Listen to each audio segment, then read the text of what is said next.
BIC episode number 100. By the way, you like the thematic countdown timer? Plus, we got the little surroundings in the background, the spooktacularness. It's very spooky. Look, I promised a spooktacular, goddammit. We were getting a spooktacular. We got to have the theme on there, especially the week of Halloween, no less. Nothing less. We needed to make sure it happened, so we've got that going for us. And we're doing it live, and I'll explain kind of why I wanted to do live. A couple of reasons. One of them being that I'm too lazy to edit. That's one of the reasons, but there are additional reasons beyond that as well. First comment here is Zach saying, Happy Mayo Monday. That's right. We have the return of Mayo Monday. Mayo Monday's back. Very exciting. Zach is a legend. That's right. Then we got Yannick here saying, Monday night, DeMayo Lemon. We got a lot of things going on there. I like it. I like where you went with that. So you see, we got the nice little theme going. You know, the gazing eyes of Brett Favre are watching over us. Plus, we got the pumpkins. It's all happening here, Eric. And I'm appreciating that you've kept it on theme. It's very spooky. Very spooky. Well, Carlos, you have to understand, I've been in the darkness. Have you embraced it? You have to embrace it. And I have embraced the darkness. I sit here in the darkness. And I just, really only have one question. And that's, do you believe in a thing called love? It's a valid question. The man asked a valid question. We're I have a valid question. Only one? I used to try not to blind the audience with my brightness, and I would cut my lights off and be in the darkness, and everybody hated it. This is a spooktacular, Brandon. Brandon, this is a spooktacular. Eric has embraced the spooktacular and the darkness. I've been in the darkness. Mm-hmm. I remain in the darkness. I am the darkness. Oh, you are. It's not even a question. Paul says, how much spookier is the like button V? Terrifying. Terrifying. My God. It's kind of dark, but is that Eric dressed up as Mayo? Yes. Sharp eyes. Good job, Josh. Zach says the like button is starting to take its toll. No electricity, Eric's. No, it's not taking enough of a toll. Until the man is there by candlelight. Until then, we move on. We carry forward. Mom won't let me play with fire anymore. It's unfortunate. That is a problematic problem. Mm-hmm. Yes. Miss Kathy is a smart lady. She is. So a couple of things. Obviously, it is a spooktacular. Got to have the theme and everything going on with it. Very spooky. But in addition to that, it is the week of Halloween. So spooktacular actually worked beautifully. So 100th episode, anniversary episode on the podcast. Love that. And part of the reason that I did it live, in addition to laziness and not wanting to edit, which is a factor, but not the factor, it also makes the 249th live stream on this channel, which means this Friday will be the 250th live stream because we've got the numbering on scheme that we've got going for it. But don't forget, there are the impromptus. There have been various live streams throughout. Those count as well. So on the channel, that'll be the 250th. And unless another video comes up this week, it'll also be the 990th video. So we're actually approaching a bunch of milestones, 100 podcast episodes, upcoming 250 live streams on the channel, and we're getting close to 1,000 videos on the channel overall. A lot of stuff happening, man. All in line with the spooktacular. It's pretty good. And I still can't believe all those things are real. All those things are real, man. Every single one of them. Freddie Freeman home run. Plus, we got game 3 of the World Series. Eric was complaining beforehand. He was basically wanted to sit there. He goes, no, guys, I need to watch the World Series. Like, Eric, we got a podcast episode to do. We got to focus, man. Focus. He was very, very sad. It was terrible. Mm-hmm. Yeah. I have one question.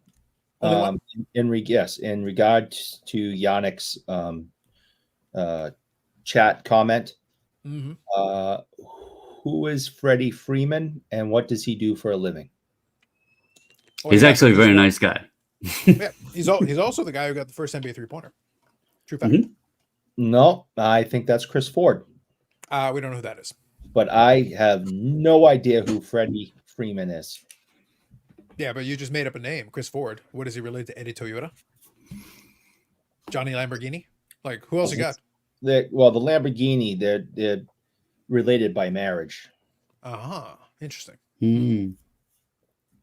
Well, we'll find out a little bit more later. Bob Jackson. I thought Manu Bol got the first NBA three-pointer. Listen, Eric has given us a lot of answers to this question. But it kind of plays into. I appreciate it. I figured in the Spooktacular we would let you behind the curtains a little bit before I push it over to our friends at AMG Collectibles. But I will say this.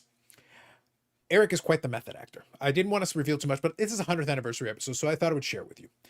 He really commits to the bit. The reality is he only cares about baseball. The whole hockey thing is complete fake. It's a fabrication. Truthfully, he's nauseous. You know, like how he claims that he's going to throw up with the mayonnaise? Every time he thinks about hockey, he goes, that's a pansy sport. I don't want to deal with that. I want to watch a man's sport. I want to watch baseball. That's why he was so upset about missing Game 3 of the World Series. So the commitment the man has put forward to it, that's admirable. It really is. He's sacrificed himself for you. Do you think a legitimate hockey fan could get every playoff prediction wrong? Exactly. That could only be done by a baseball fan. Yeah, and he sat there and goes like, what is the fakest hockey team that I can pretend to support? Boston Bruins. Nailed it. I'm impressed. Paul says, is that John Morrison's new ring name? Maybe. I was like, I thought for a second Eric was wearing a Blackhawk hat in support of the Blackhawks legend Bobby Orr. I know. You see, there's layers to this. There's levels to this. Amazing. Carlisle says, 5th consecutive World Series game that Freeman is homered in. The first two were in games 5 and 6 of 2021 for the Braves. There you go. I like this. Still have never heard of him.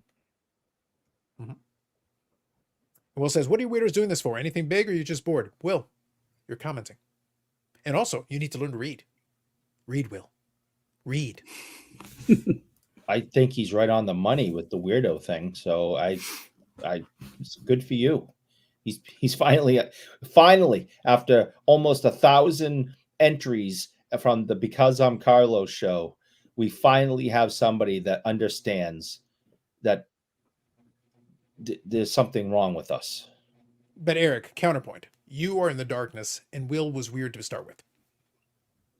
I am in the darkness. You are. So I just wanted to point that out.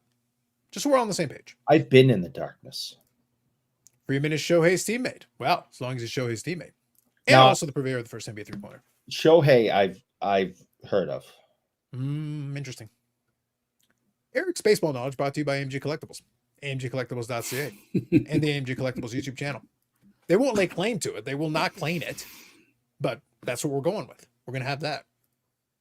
So I'll tell you what, Eric, look, I'll make you feel better. If you really want to give this silliness, you want to pretend, you've been talking about this whole hockey. Is there anything that you, the Bruins, they beat the Maple Leafs. Bruins suck. That was the thing. Bruins They do suck. But is there anything else that you would like to add? Any analysis that you would like to do in relation to the Boston Bruins? Every single day.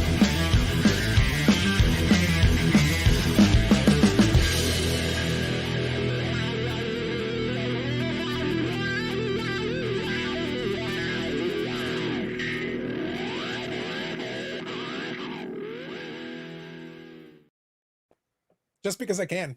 Yeah. It doesn't stop me from saying that they suck. So if you really want me to give you insight on the Boston Bruins so far this young season, they suck. Did you get that inspiration from the Geico commercial when the gecko is like trying to talk and the planes fly over? Because you hit that right on point. Oh, listen, I got that, but also I've been doing that to Justin for the longest time. That was a long running gag for a while. You've had a lot of practice with Justin. I really have. Between muting him and like taking him off screen, like the whole like, it's just the setup and then you hit the punchline. It is a podcast episode, so I needed to hit the theme song at least once. Yeah. We did it later than normal, but we still did it. Yeah. So anyway, so we'll chat on a couple of things here. We do have our silly card of the week. We're going to give the results of last week's silly card of the week, and then we'll give this one to let you all know that this week the fix is in. We did talk about this. So if you watch previous episodes, we did. And it was agreed. We all agreed that there was going to be 1 week. In one specific scenario, the fix was in. It's like the NFL. We rigged it. It is done. Now, we will still have the vote if you would all like, but the truth is we already know what the answer is going to be. But nonetheless, and we will give you the result from last week as well, and then back to our regularly scheduled voting process, already in progress the following week. But we'll share that here in a second. Eric, are you like a gremlin? Have to avoid bright light? Will, Spooktacular. Literally look around. Is Will drunk? Brandon, what do you think? Is Will already like 6 in? Because he's watching the game. Is he like 6, 7, 18 in? He seems confused about the obvious. Speaking of Justin, jeez. Yeah, no, like, geez, you don't have to invoke it, man. Like, look, it's 5:30 on the West Coast, Will. Slow down. Will, I'm Pace in yourself. the darkness. Yes. Okay. I've been in the darkness. Like the reference is right there, Will. The reference is right there. Put the drink down. Think about it. I also believe in a thing called love. Mm-hmm. Good evening, Jeff. So, real quick, we'll do the results of last week's card of the week. So, we had the 3 cards. We had Judgment being cast in a constellation card. We had the Crazy Eyes from Eric. And then we had Brandon in a bit of a dispute. There's some question in the comments section. Some valid points were being made about this. However, we will allow for the democratic process to take place. So the winner last week with 61% of the popular vote was the Ronda Rousey card from UFC, showcasing Brandon's maturity. So take a bow, Brandon, or put your head down in shame, one way or the other, whatever works for you. I just want to say, because I already know the outcome of next week, and I think that'll be our 12th week of doing it. I need you guys to step up the competition, because this puts me now at 50% in the winning mark. Oh, I am going full Brandon next week. I'm challenging you both. Oh no, Step it up. Lined up, brother. And in fairness, y'all have picked some really funny stuff, but I think the problem is that certain weeks it's just like 3 strong competitors, and it just kind of splits the vote, and then we wind up where we wind up. So it's like, you're getting 61% of the popular vote is the majority, but it's not like 75%. So no, works out. Now you brought this to a whole new level, and if that's raising the bar, or lowering it. Lower. Wow. That's open to interpretation. I question that. Yeah, right there. Proof in the pudding right there. So if that's what you want to do, and that's how you want to win, that's fine. I am going to be equally immature next week.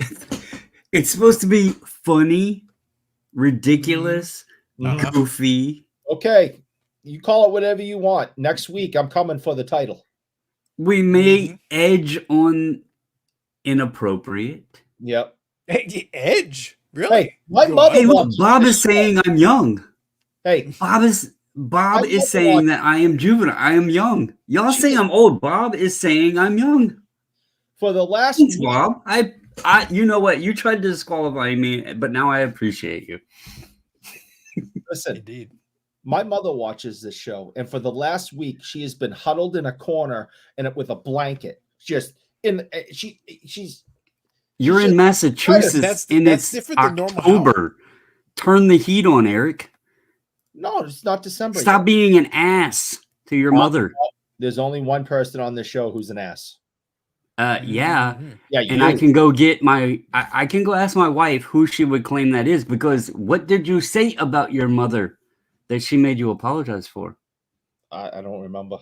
I have too many concussions. I don't remember. Yeah. Interesting. Zach saying maybe you should submit anonymously. More people like Brandon than Eric for sure. The problem is, so I don't disagree with this. I agree. The only problem is that there's certain options where you're like, you immediately know. Like you're gonna know. For some of them it's gonna be kind of obvious. And then the second part of it is that, well, then we lose the explanation part. Then we lose the ability to do, like, we could literally pick cards and then just post it and go, hey, check the community post, but then it kind of defeats the whole segment. In fairness, the Batnap card, that one won pretty largely, and I thought that you guys, I don't remember all of the choices, but I didn't think I had a chance that week, and I think that won because of the explanation. I don't think it was necessarily the card itself. I think that won because of the explanation. So. Well, that's what I mean. It gives you a chance to lobby for your card, because otherwise, look, we all know that the one week that was the most surprising was lack of justice for Troy Dan. Oh yes. Oh yes, that one still hangs as a question. Yeah, it's a question mark. That's why I've been having to. Yeah, I have to go immature on you guys because of that. See, I have a reason. Yeah. Bob actually says an old hockey card. Gee, I wonder who submitted it. Exactly. It's like it's like, what is that? A hockey card from the 70s? I wonder who did that. It's hard to be anonymous at this point. Like it really is. Like it's not impossible, but I'm saying it's a little bit tougher. Now we did have one other question though that was brought up, It was a valid question from last week. So I've got the comment in here. So Brian North said it. And I think it's valid. We did have last week, there was a Mhm. reference to Fernando Valenzuela, but he goes, can we talk about how Eric mentioned Fernando Valenzuela? And then Fernando's death was announced only days later. Can we rule, Eric has yet to be ruled out as the perpetrator. So I said this conspiracy demands a full investigation, and Bobbles and Ball Cards, whoever that is, says #investigate. We have questions. Eric, so the first question is, what do you have against Fernando Valenzuela? As the oldest person on this show, I remember Fernando Mania, and back then, of course, I still liked baseball, so I liked Fernando Valenzuela. Are you concerned that Dr. Bobby Burrell, in the Garage of Knowledge, will testify in court against you? That doesn't shock me. All you friends of mine, I hope it's not too dark, friends of there you mine go. Look at Justin there. That's nice. Would turn against me in a heartbeat. So none of that shocks me. Is it turning against you if we were never with you in the first place? Brandon, can I get a ruling on this? Are we turning against him if we were never on his side? I take no responsibility for the death of Mr. Valenzuela. It's a horrible tragedy. We lost a great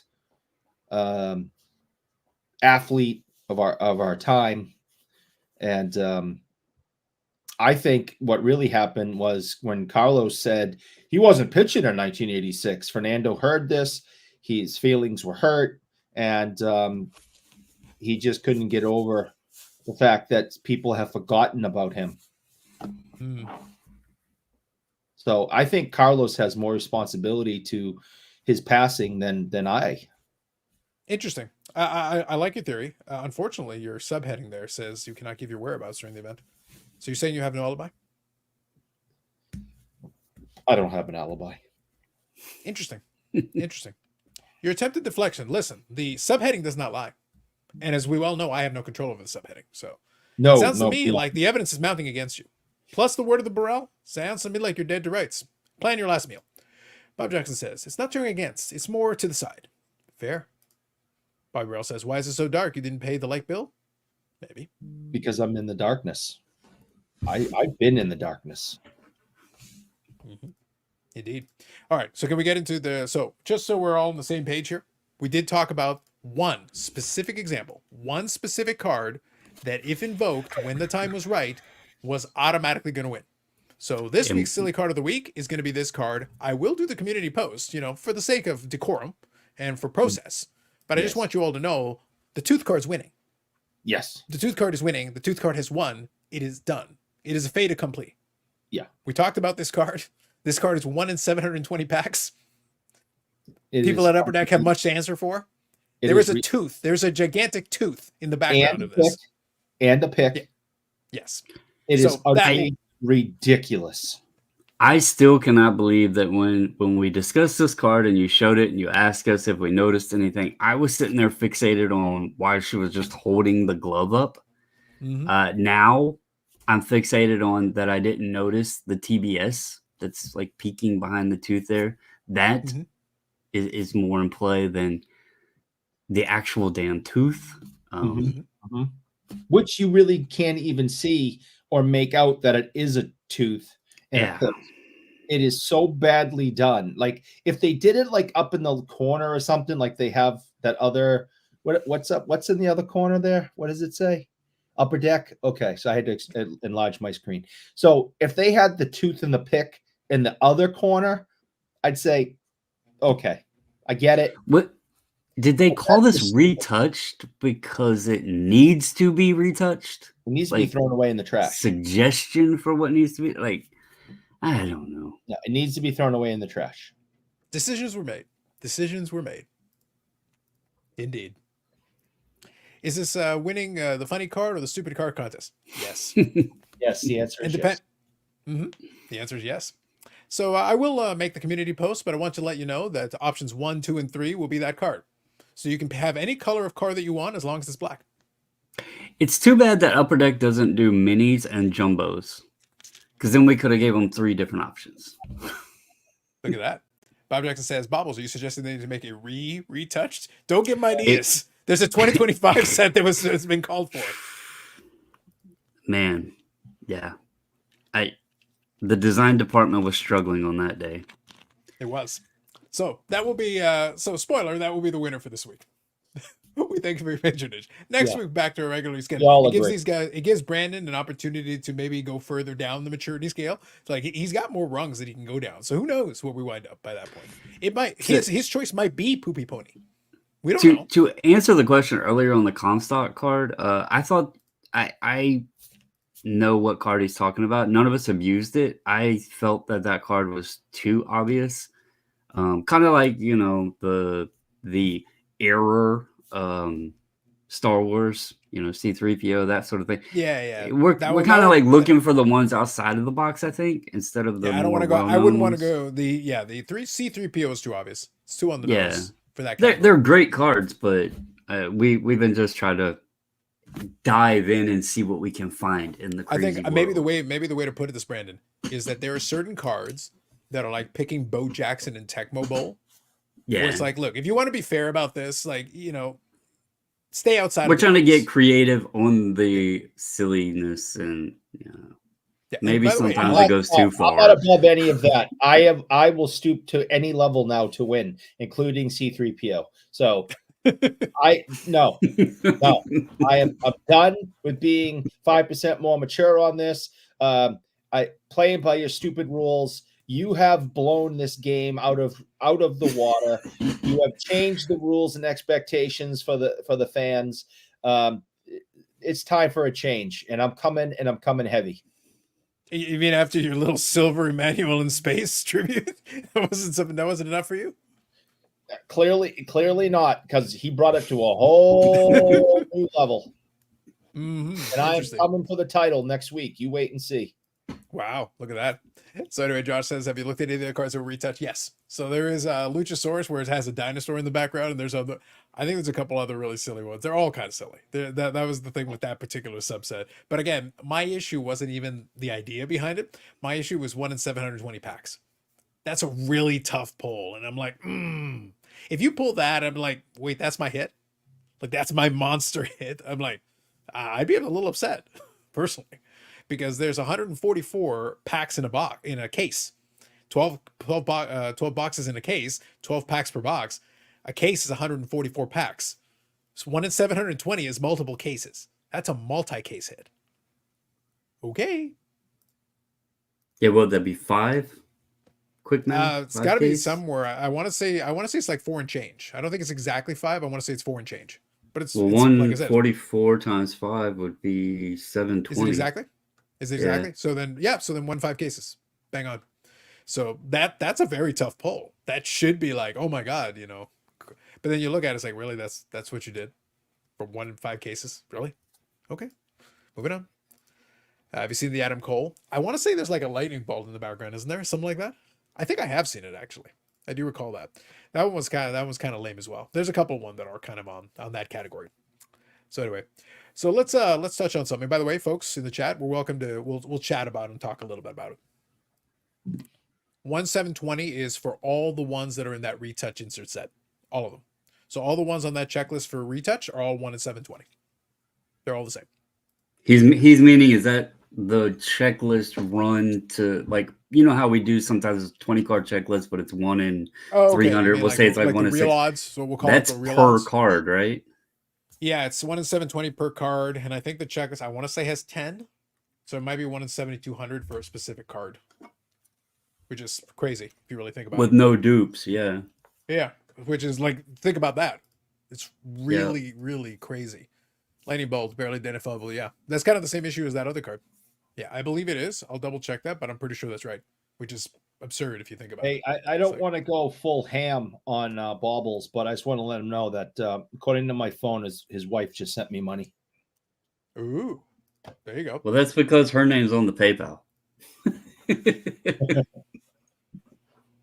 So Bob Jackson says, is there a connection to him and the lightning bolt? I think the lightning bolt is like part of his logo. Like when they do the Titantron, basically the Tron, there is a bunch of lightning bolts on it. That's literally the connection that there is. It's very flimsy. It's a very flimsy connection to it. So it's like it's reaching. It's trying to find something to put there in the background. Although Shay may be 5% more mature, take heed. It is 10% less live. Ooh, fancy. Oh. Look at Bobby digging layers, digging deep. So as I said, we'll acknowledge the chat as we're going along because it is a live show, but at the same time we'll go through a couple different things. We don't have a specific set topic, although I do want to take a minute to bask in the schadenfreude that is the darkness. So I am continuing to enjoy with great pleasure the downfall of Aaron Rodgers on the Jets. And I would love to tell you that I'm above, while I may be 5% more mature on the show, I am like 5,000% more petty, which is impressive. Actually, if you really think about it, it's actually shocking that how that maths work, but that really does. I am that much more petty. And every single time he fails, it just fills my heart with gladness. But my favorite thing was, and I shared it on the Discord, was the stat. And it was that it was a combination of three things. And when I saw it, I could not believe the combination. It was just, and I'm not sure if any of you guys saw it, but basically it was the statistic that they did something historic. Yes, The New York Jets were able to be the first team to score 20 plus points, have 0 turnovers, and allow less than 250 yards on defense. And up until that point, teams that accomplished this were 750 and 0. Mm-hmm. 750 and 0. Yes. And now they're 750 and 1. Yeah. The one is the New York Jets last night. And I'd like to point it out that not only did they reach this feat, they reached this feat by the defeat at the hands of the horrible, ridiculous, amateur hour, high school kids with the flu, New England Patriots. Flu. That's oddly specific.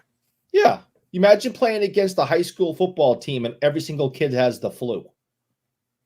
That's what the New England Patriots are like. They are the bottom of the barrel. They are horrible. And they put up those statistics of 750 to an 0 level statistics and lost to the most dysfunctional, disorganized, disfootballed team. Disfootballed. Yes. Disfootballed team in the entire world. And it was the Jacoby. It wasn't even the Drake May. Drake May got knocked out of the game. Oh, he doesn't even know his name still. He's at the hospital and they're like, "What is your name?" And he's like, "Tom Brady." And they're like, "Oh boy." He should have said Mac Jones. Yeah. And we're gonna find out. We're gonna find out that Drake May might have been concussed earlier and thought he was Tom Brady, and that was the person who actually signed all of Eric's friends' footballs. You know, we're gonna find out Tom Brady isn't even responsible for it, and Tom Brady's going to counter him. It's like, it wasn't even me, dude. No, it was Drake May. It's possible. What are you bothering me for? Do you think Aaron Rodgers would have won the Super Bowl the year in 2012 down at the New Orleans Superdome when the lights went out? Do you think he would have won that one? That seems like his kind of game. Superpowers. It would have given superpowers. I was just sitting here thinking about that in the darkness and everything. And as a Ravens fan, and my team was a part of that game, it worked out for him. Yeah, I was like, man, Aaron Rodgers probably would have whooped some ass in that game. Like that was prime time for him. Yep. And little note, maybe that's why he's so sad this year, because the game is back in New Orleans, the Super Bowl, and his odds do not look favorable. He's probably pretty disappointed. They do not. But I appreciate, nonetheless, that the Jets' defeat, in addition to being historic, in addition to Aaron Rodgers looking terrible, in addition to restoring the glory of Mayo Monday, because it did restore the glory of Mayo Monday. It's back. So even if it's for 1 week, I just appreciate that the glory of Mayo Monday was restored, because Will Levis has failed us. So we at least have Gerard Mayo. Blessed be his name. Yeah. But who wins this season? That's the same amount as the Jets, Eric. That's the same amount as the Jets. And all they have is a Hall of Fame quarterback. Yeah. That's right, Jeff. Like, listen, we're all Eric. Jeff, we really don't know what Eric's going to say most of the time. We're sitting there going like, where is he going with this? Disfootballed. Apparently, that's the thing now. See what happens when Eric is in the darkness? He might have had a script, but he couldn't read it. It had the word football in it. He was trying to figure it out. Like, disfootball. Wow. The other thing also was the post-game press conference that Eric's already made reference to multiple times, which I may have shown a clip to in the Discord, where Aaron Rodgers literally invoked the darkness. Actually, I think it was his coach that brought it up. We're in the dark, and then Aaron Rodgers had the audacity to mention, like, I've been in the darkness. I'm like, no, like, Brandon, y'all couldn't see me, but the moment I saw it, I was like, you are setting me up for this. Like, look, I got to give you credit. Like, are you sure you didn't play basketball? Because that was a no-look pass. Like, you just went for it. Like, you set me up right. I'm wide open. Right. Maybe here. you get the Put first 3-pointer. He put it right on the hands. Put it right in the hands. Hallucinogenic drugs in a tent, the darkness. But for him, that's what it is. Doing that ayahuasca stuff, sitting in an Indian tent somewhere out in the desert, and he's been to the darkness. Well, I think those are two separate things. The drugs was one thing, but there was also a darkness retreat where he was actually put in a room that was in the darkness. Right. Yeah. I mean, he's just. He's got levels. He had to have been high to do that too. Come on. All I'm saying. It was an attempt at the darkness. Yes. Erica has to keep working on his falsetto. There's a lot to it, and unfortunately, his microphone might peak at that point. It might be a little bit much, but nonetheless, I appreciate it. So, the Jets' misery amuses me.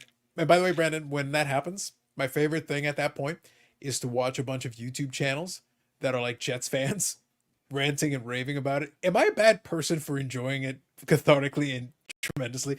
The amount of F-bombs they can throw. Like, at that point, they're throwing shit. They're probably gonna light something on fire soon. Imagine being a New York fan right now. The Jets did what they did, and the Yankees are doing what they're doing. And the Mets are already out. And I am over here. And the Giants are bad. And the Giants are bad too. The Giants are bad too. I'm over here in the Boston area laughing my ass off.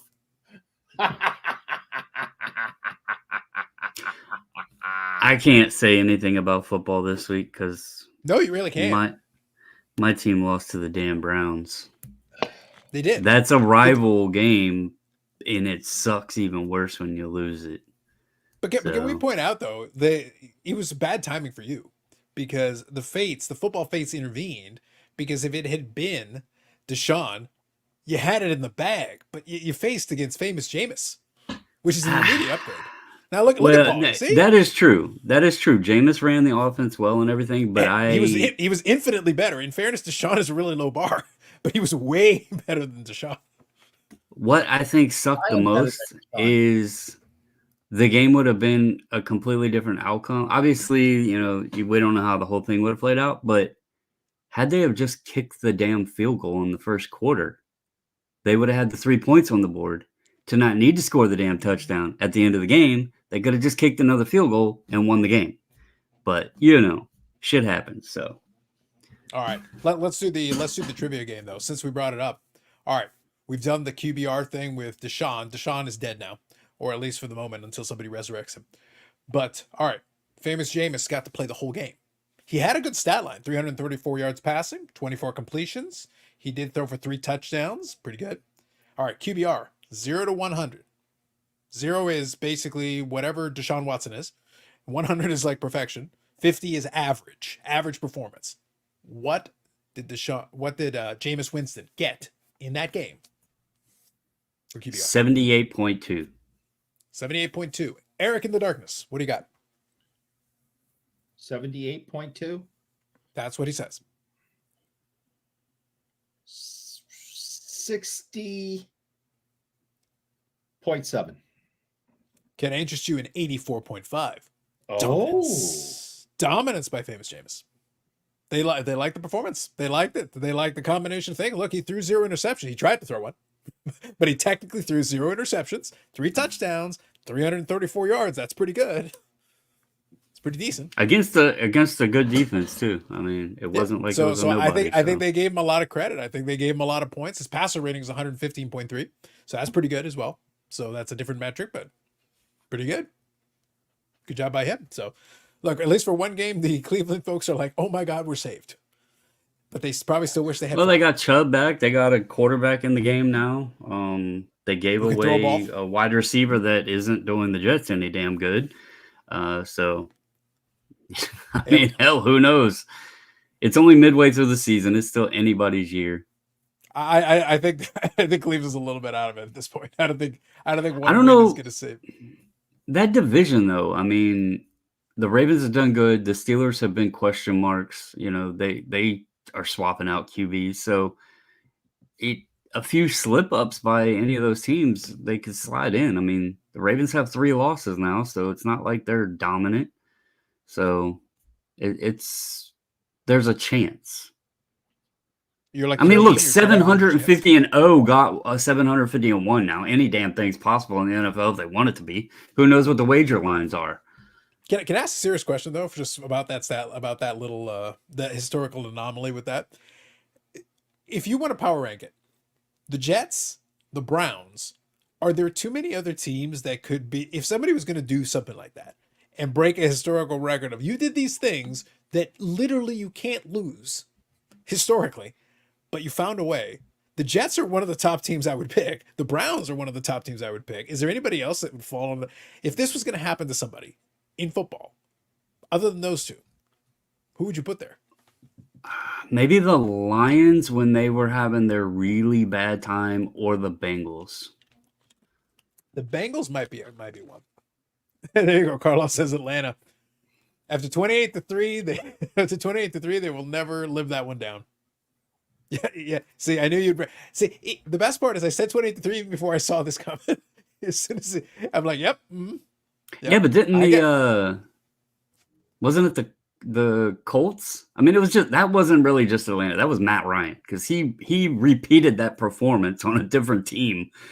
He did. So you're trying to say Matt Ryan is cursed? You're trying to say Matt Ryan was something cursed? I mean, to do it once is bad. Do it twice, there's questions. You should be able to put up 28 points with that type of lead as an offense and expect your defense is gonna, do their job. And 2 times that it didn't happen. But look, I remember that Super Bowl, and I stand by my statement. I would love someone to run the Madden simulation, where all they do is put that scenario in play, and your entire playbook is kneel 3 times and punt. I bet you that wins a pretty good percentage of the time. Kneel 3 times, run the clock as far as it'll go, and punt. I bet that works. A higher percentage than people would like to think. Especially at that point in the game with that much time left. I'd be shocked if it didn't work. Much as I detest Tom Baby, I can't argue with his skills as a quarterback. He was dangerous. Speaking of comebacks, I mean, I think the wildest one was the rookie quarterback matchup.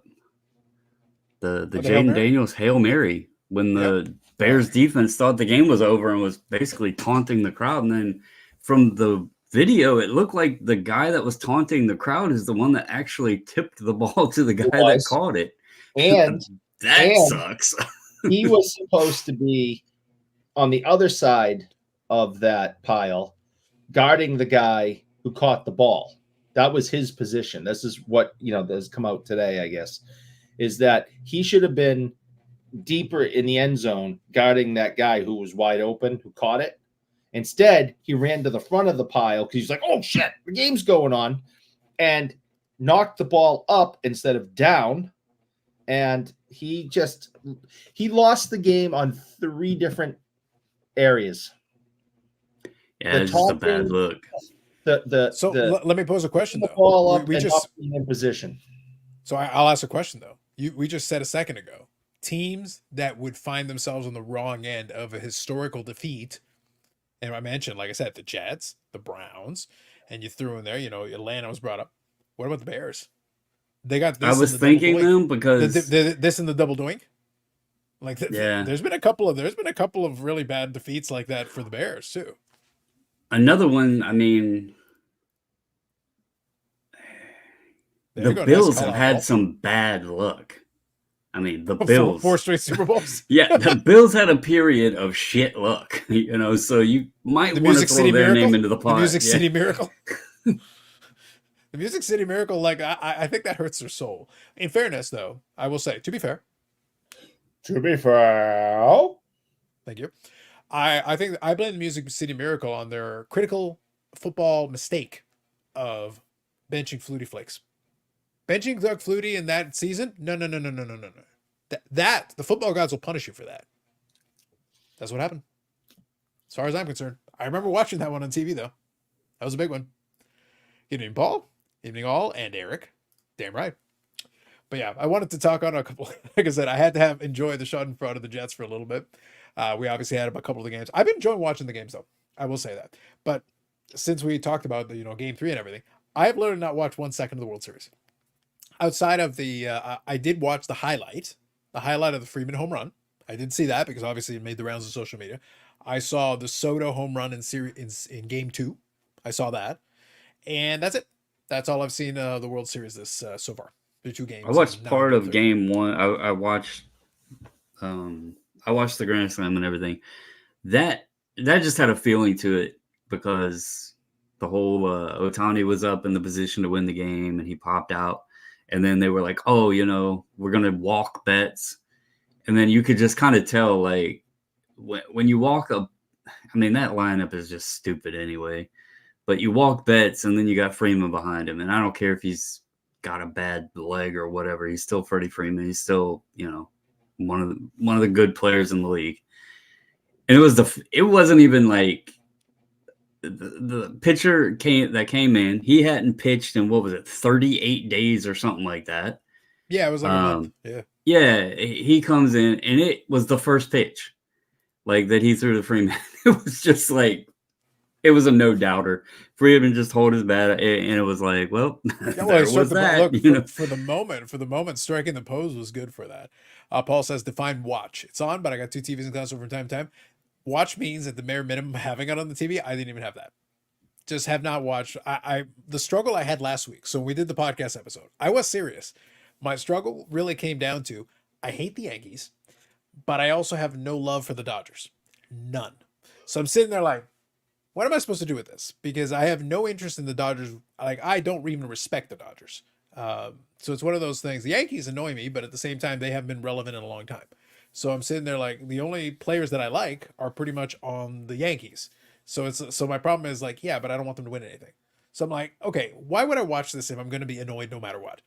So short of the meteorite, like none of this is going to satisfy me. Do you think that, like, outside of being a Toronto fan and the Yankee hatred, I get that there's history. There's history there between those two teams. The rivalry, goes back years and years and years. But do you think some of it is just the despising nature of it to two teams that buy their rosters? Like, obviously they're in the World Series, so they have, 2 of the best rosters in baseball, but it's every year they're spending buku amounts of money to pay and buy these players. And the Yankees for so long, just would pay off the luxury tax like it was nothing. And, do you think that is some of the disinterest? Because it's like, it's not the team that has strived to get there. It's the ones that have been there so damn often you really don't care unless you're a fan of one of them. So I think, I understand your argument. I think the problem is it would be hypocritical of me to go with that when the Jays payroll, I'd have to look at the exact number. I want to say the Jays payroll is within like 40 or 50 million of the Dodgers. Now, the Dodgers did some shiftiness with the Ohtani contract to make that number a little more favorable. But the reality is the gap between the Dodgers and the Jays payrolls is not as wide as the Jays have actually spent money. Now, they spent it stupidly. Okay, payroll versus contracts. What does y'all's contracts look like? Because, I mean, in terms of your deals, like if all of their money is backloaded, then of course their payroll this year is going to be much smaller than it actually is. So you add up all the contracts of those guys, and if it's all deferred money, then of course y'all's payrolls are going to be comparable. That's what I'm saying. The overall contract versus contract. I think outside of the Otani one, like I don't know if the Dodgers have other deferred. Maybe I don't know. Is Yamamoto deferred? I know Otani's deferred, but I'm not sure I if don't the know. others are deferred. Yeah. So you go 3-0 Dodgers. Yeah. I wish that was true. Carlisle, I would actually like it more. Look, if it was Canadian dollars, we can spend $1 billion. We'll be fine. But nope, that's the joke doesn't work because we spend American dollars. Your pitiful inflationary dollars do not intimidate us. They're spending American dollars. All the players are getting paid in Americanos. So it's like the gap isn't as wide. So right now I'm looking at here. It looks like the Jays are like 9th in payroll.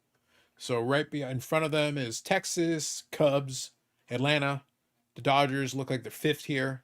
So actually the gap is narrower than I thought.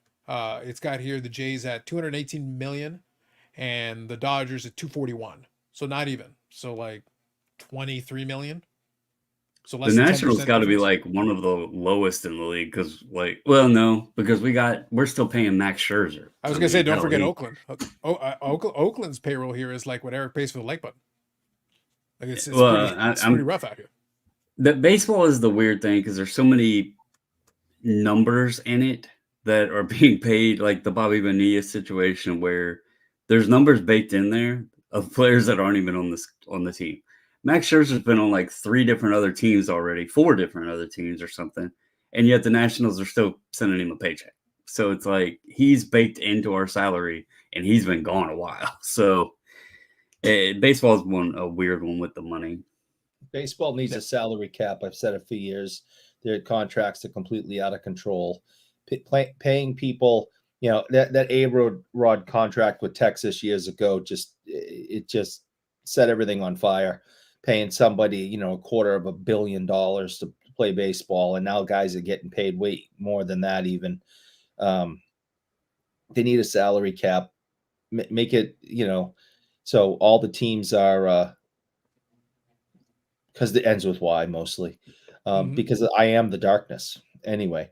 They have it on the back end now saying that you must spend a certain amount of money because Tampa was like, we're not going to spend any money and we're just going to get rich and screw our fans over. So they're forcing them to have a cap on the back end. Why aren't they doing it on the front end? So there needs to be a salary cap. You have to remember too, Eric, there's like teenagers in minor leagues probably getting paid more than a good bit of hockey players in the NHL. No doubt. And I'm not saying that you have to pay them $40,000 a year. But paying people $500 million is just completely outrageous. Is it though, Eric? Is it though? I just appreciate where Bobby went with this. Just going with it. My thing has always been the same. I don't care how much you pay the players. That's not really my problem, my concern. I think the funny part about it is I get Eric's general point, but I always laugh because the fans are like, oh, they pay the players. Guys, they could pay the players like minimum wage and they would still charge you the same for tickets. You're not saving money. Like they're not giving it back to you, just so we're clear. It's an excuse for the higher ticket price, but it's not the reason why the ticket prices are higher. We as fans like it when every single team is competitive.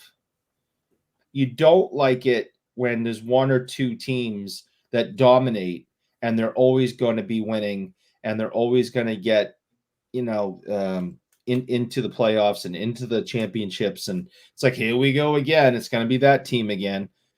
I think it's funny though. I get your general point, but recent history would actually fight against you on that. The highest payroll this year was the Mets. And the Mets were overpowered by the Dodgers. The Dodgers are a top 5 payroll team. The Yankees are a top 5 payroll team. But the Yankees are obviously getting dominated by the Dodgers. But realistically, the Dodgers haven't won anything. They won in 2020 in a COVID season. They've had multiple opportunities, but they failed. Most of the time they fail. The Yankees haven't won anything since 2009. Most of the time they fail. The Mets haven't won anything since 1986. Most of the time they fail. So it's like the spending money clearly hasn't worked. You didn't need to bring that. You didn't need to bring that up. I did. But the point is, most of the time they fail. So, like, okay, but if you spend the money and you fail, so what difference does it make? So the other teams are getting a chance to win. It's not just the number one and number two spenders. They're not making the World Series every year. They're not even getting to the Final Four every year. The bunch of these high payroll teams fell well short. They weren't even close, some of these teams. I forgot what the stat was, but they mentioned something about this was the first time in a while that the two number one seeds had faced off. I can't remember what the stat was. But it's actually the what's weird. So I get the general sentiment, but what's weird is it's been the opposite most of the time. It's like you can spend as much money as you want. It's not guaranteeing you anything other than you spend a lot of money. That's the only thing it guarantees. But outside of that, like there's some of these teams that have underperformed relative to it. So Paul's saying it's the fun of the Yankees. They spend and get nowhere until this year. Literally until this year, it had mounted to nothing for them. They've fallen short year after year. And right now they're on the verge of, going down 3-0. And if they go down 3-0, there's as good a chance they get swept as extending. There's a much higher probability. Now, here's a question I want to pose. I'll read the other comment and we'll get into it. Not true. People love dynasties. They respect great teams, which if it's a legitimate great team, sure. And they love when they follow the underdogs. It does create a good narrative though. It gives you basically a villain if it's like this dynasty, and then you are rooting for the underdog. But here's a question. So if the Yankees fail, which again they're tracking to do right now as we speak, if they fail here, do they even re-sign Soto? I honestly, I've heard rumor that he isn't expected to re-sign with the Yankees. Now, obviously, with his agent, I think that's been most of the push for him anyway, because his agent is going, he's going to do what's best for him. Yeah. Sure, he's got Soto in mind, but he's using Soto to create his bank account bigger, basically. And he always has been that way. So the Yankees would make the smart, that would be the smart place. But if he's not wanting to stay a Yankee, I think them losing might change the outlook a little bit there. If they were to win, I think that would be easier for him to re-sign there, because then he could, like Carlisle said, that thought of maybe becoming a dynasty. They got Judge signed, them two playing together for a long term. They, how many chances do they get? But also we don't know what the number is going to look like and who the hell is going to make a play on it. So I've heard that the other team in town, the Mets, might go after him. There's been rumor that he said he wouldn't mind playing for the Mets, but who the hell knows? I mean, it's got to be one of the big teams. I don't think he's going to go to the Pirates. So you're saying the 10-year $1 billion contract from the Rays is not coming in. Ham's not getting his influence in there. Nah, they're not going to give. I don't think so. No. Deferred till the end of time. Endless deferrals. How long can you defer this for? That'd be hilarious. But look, the only reason I asked the question is because obviously it is in play. But even if the money was equal, I'm just posing the question. Even if the money was equal, you're looking over there. The Yankees spend good money and everything, but you've got Stanton is playing well, Soto is playing well, but you got the guy in the middle of the lineup who in the regular season's a monster, but in the postseason isn't doing crap. He's been a ghost. Who's wearing the captain's C, so to speak. And you're sitting there, and by the way, he could get hurt at any time. Like, he has an injury history. He's been good the last little while. It's been okay for him. But again, you're looking at it going, and again, what if multiple suitors are willing to offer you around the same money? So it's not money per se. It's like you're still going to make a lot of money, but you get to pick and choose your landing spot. What's interesting to you? Because no guarantee this Yankees team is able to reload and get back. They haven't been to the World Series a bunch in recent years. So it's not like a guarantee that they'll get back there. Well, and that, to be honest, like when you look at the lineup, the bottom of the Yankees lineup, it doesn't feel as threatening nowhere near as threatening as the top of that lineup. When you look at the Dodgers, yeah, you start out, you got a lethal, but then when you get to the bottom, it's still pretty strong. I mean, what's Tommy Edman been batting like sixth to eighth or something like that? And he won the NLCS MVP. So, that lineup is more, I don't want to say balanced because it is top heavy, but the Yankees just didn't seem like they had the strength all the way through that the Dodgers did. And it's showing obviously with, the 2-0 series right now. But I don't know. I don't know what Soto's. It's a tough one to read because I honestly didn't think that he would, yes, I'm a Nationals fan. I didn't think he would leave Washington, but I know that Boris is like going to push for a massive contract. The Nationals offered him at the time a strong deal. It may not have been what people necessarily thought it would be, he should be worth, but I thought the Nationals actually, and Carlo being a Braves fan could attest to this, I thought they screwed up on Soto not locking him up when the Braves signed Acuna to a long-term deal, because Acuna had just came off Rookie of the Year.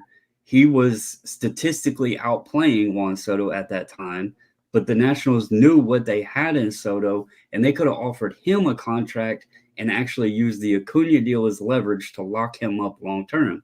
Instead, they do what they do all their star players and let them go through arbitrage and everything else.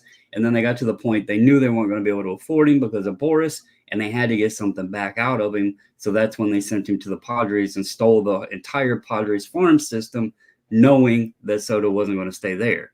So it was a smart move moving him. I would love to see him come back to Washington. I don't think it would happen, but I would love to see it happen. Sure. Now, I guess one of the questions, because I had heard about this in the last day or so, was a lot of the chatter was that the Dodgers might be interested in signing Soto. Now that they know they can do this little game, this little shell game, they could just defer into infinity, to infinity and beyond. I don't know if Boris would allow that though, because the Nationals they're notorious for offering deferred money. That's why they lose a lot of the players they do. That's why Harper walked. He didn't want money at the back end, and I'm pretty sure he also is a Boris client. So I don't know if Boris would play that game. I don't know if he would allow them to defer it. We'll have to see. I don't know. I just think it's interesting that regardless, it's going to be a lot of money. The question isn't. It's going to be a lot of money, and in reality, he increased his value. Career high in home runs. Had himself a very strong offensive season, and then given the fact he's one of the few guys hitting for the Yankee team in the World Series, it's like, well, the World Series and playoffs aren't an issue. He's performing at that level. I don't want to ever jinx anything on the kid because watching him since the minor leagues, there's also something else that you have to take into account. Like they always say, your biggest asset is being available, and how often have we heard that he's not been on the field for whatever reason? Like the dude comes to play, he takes care of himself, and yeah, there's been the years where he starts off slow and picks it up the end or whatever, but overall, when you look at his numbers, he's been pretty consistent every year by the end of the year. So you kind of know what production you're going to get from him as well. And there's not a lot of guys you can say that for. So, and he's still young. Well, that's kind of the big selling point for a lot of these teams. You're looking at somebody who still technically hasn't hit their prime yet. Yeah, he's still young. I mean, was he 25, I think? 24, 25, something like that. Yeah, I mean, he's still young. Yeah, which is to say, for a lot of the power hitters, they don't really hit into their power into their late 20s, early 30s. So that's when they really start picking up their power numbers. So it's in theory, it's there. So we'll have to see kind of how it just makes it interesting for me. To me, that storyline is more interesting than the World Series itself, because the outcome of the World Series could have a say in what happens with him after that, because he could go anywhere. And then, bring in the card angle here for a second. Obviously, that would be, so if he re-signs with the Yankees, I think would be the best for his cards, because number one, big market team, but number two, solidifying a long-term deal, solidifying him in one place for the long term now, and setting his roots somewhere, I think would be big, because then the Yankee fans would allow themselves to open the wallets. And that provides like a whole category of folks that will drop money, big money on those cards. But if it goes another place, it's teams holding back until they're comfortable that, like, okay, is this the final spot? Is this the actual destination where you're going to stop for a while? Because in theory, it would be a long-term contract. If it's going to be a mega deal, it's probably going to be a long-term deal. So if it is one of those mega long-term deals, then that's what people are waiting for. They want to know where. Yeah, the lockout didn't help either. That is true. That is true. I don't think winning the World Series is necessarily the make it or break it. I think it would have helped, because it would have made it more appealing to be like, okay, so the core is there. In this case, the fact that they're struggling this badly, I don't think helps. It's one of those ones where, like, yeah, do I want to lock up long term? And then that's when you start doing the compare and contrast. How much are the Yankees offering versus how much is this team offering? And the Mets and whoever. The Mets are like, here's a blank check. Well, add zeros until you're happy. And not to go back, keep reiterating, being a Nationals fan, Soto won the World Series with a team that had nowhere close to the talent as this Yankees team does. He also faced a very talented Dodgers team in that playoff run, and they got over, they got past them to go to the World Series. So there has to be questions there. And I think also he has to, and I don't know if he's this type of person. That's the thing that I look at, like watching him for so many years and stuff. I don't know if he's got that selfish bone in him, but you have to wonder if there isn't the question of, yes, I'm on the Yankees, but I'm not the star. And I wonder if he wants to be the star. I'm not saying he does. I'm not saying he would, but you have to question, like, if you're getting this massive contract, you kind of would expect to be the star of the team. And he's not that in New York. I don't know that he would be that in LA. Juan Soto to Colorado Rockies confirmed. Oh, dude, could you imagine the homers he would have, though? Holy shit. It's like what happened? They win 20 games a year, but he hits 1,000 home runs. Yeah, like 50-50. Screw that. Like, dude hit 80. That would be fun to watch, though. That's what I'm saying. Like, at that point, you're bringing in the absurd. Let's go for it. Look, it's like, can we just give you the franchise? Yeah. We're just gonna call those trees in the outfield. They're yours. It's like we're the Colorado Sotos now. Hell, we'll give you part ownership of the Avalanche too. Take it all. Yeah. Whatever. What else can we give you? That'd be amazing. I would enjoy that. All right. So let's touch on a couple of things. By the way, chat, you let us know if there's something else you want us to touch on. We're just kind of hanging out tonight for a little bit. We won't be as long as the last couple of episodes. Eric's doing very well in the darkness, though. I think this has been his best show. It's been his best show in a while. I've been kind of enjoying it. You keep talking about baseball. This is all you're getting out of me. That's why I think it's been your best Eric. show. If you want to talk about, the 86 Red Sox, I don't want to talk about them. There. If you want to talk about women's mountain biking, I'm all in. I can talk up a storm, but I bet you can. Yeah, I got nothing to say about baseball. I know you guys think it's part of the bit or the gag. I have no idea who Freddie Freeman is. I don't want to know who Freddie Freeman is. I think his name sounds stupid. And he's making fun of his name.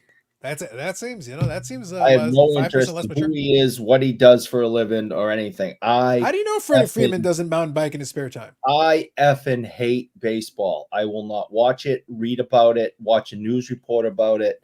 I hate it. Okay, here's a question. I got a legitimate question. We were alluding to it the last couple of live streams. So your argument for hating baseball was, 86 Red Sox broke your heart, blah, blah, blah. Okay, yeah. So how much failure do the Boston Bruins have to before you finally burn the Boston Bruins stuff in the background? How many more Hindenburg-like endings do we need? Well, you have to be good to have a Hindenburg-like ending. Do you, though? And since right now, as we stand here today and discuss this, Uh-huh. They suck. So basically, what I'm getting, Eric, is outside of being in a championship, the 86 Red Sox is like the Boston Bruins' entire franchise history. Like failure. Pretty much across the board. They've won 6 times. Have they, though? They have. I don't think original 6 counts. Years. They've won 6 times in 100 years. That sounds like a Steelers fan. Well, we've got 6 rings. See, here's the thing, though, Brandon. I got to be honest. As a person in the Toronto Maple Leaf region, I would argue that the Toronto Maple Leafs have 0 Stanley Cups because I don't count anything before 1967. Because when you've only got 6 teams, I won the Stanley Cup 6 times. That doesn't count. That's not even real. He's like, what happened? It's sudden death. You won the Stanley Cup. Yeah, there's only 2 teams. Does that even count? No. As soon as you got 7 teams, can't win shit.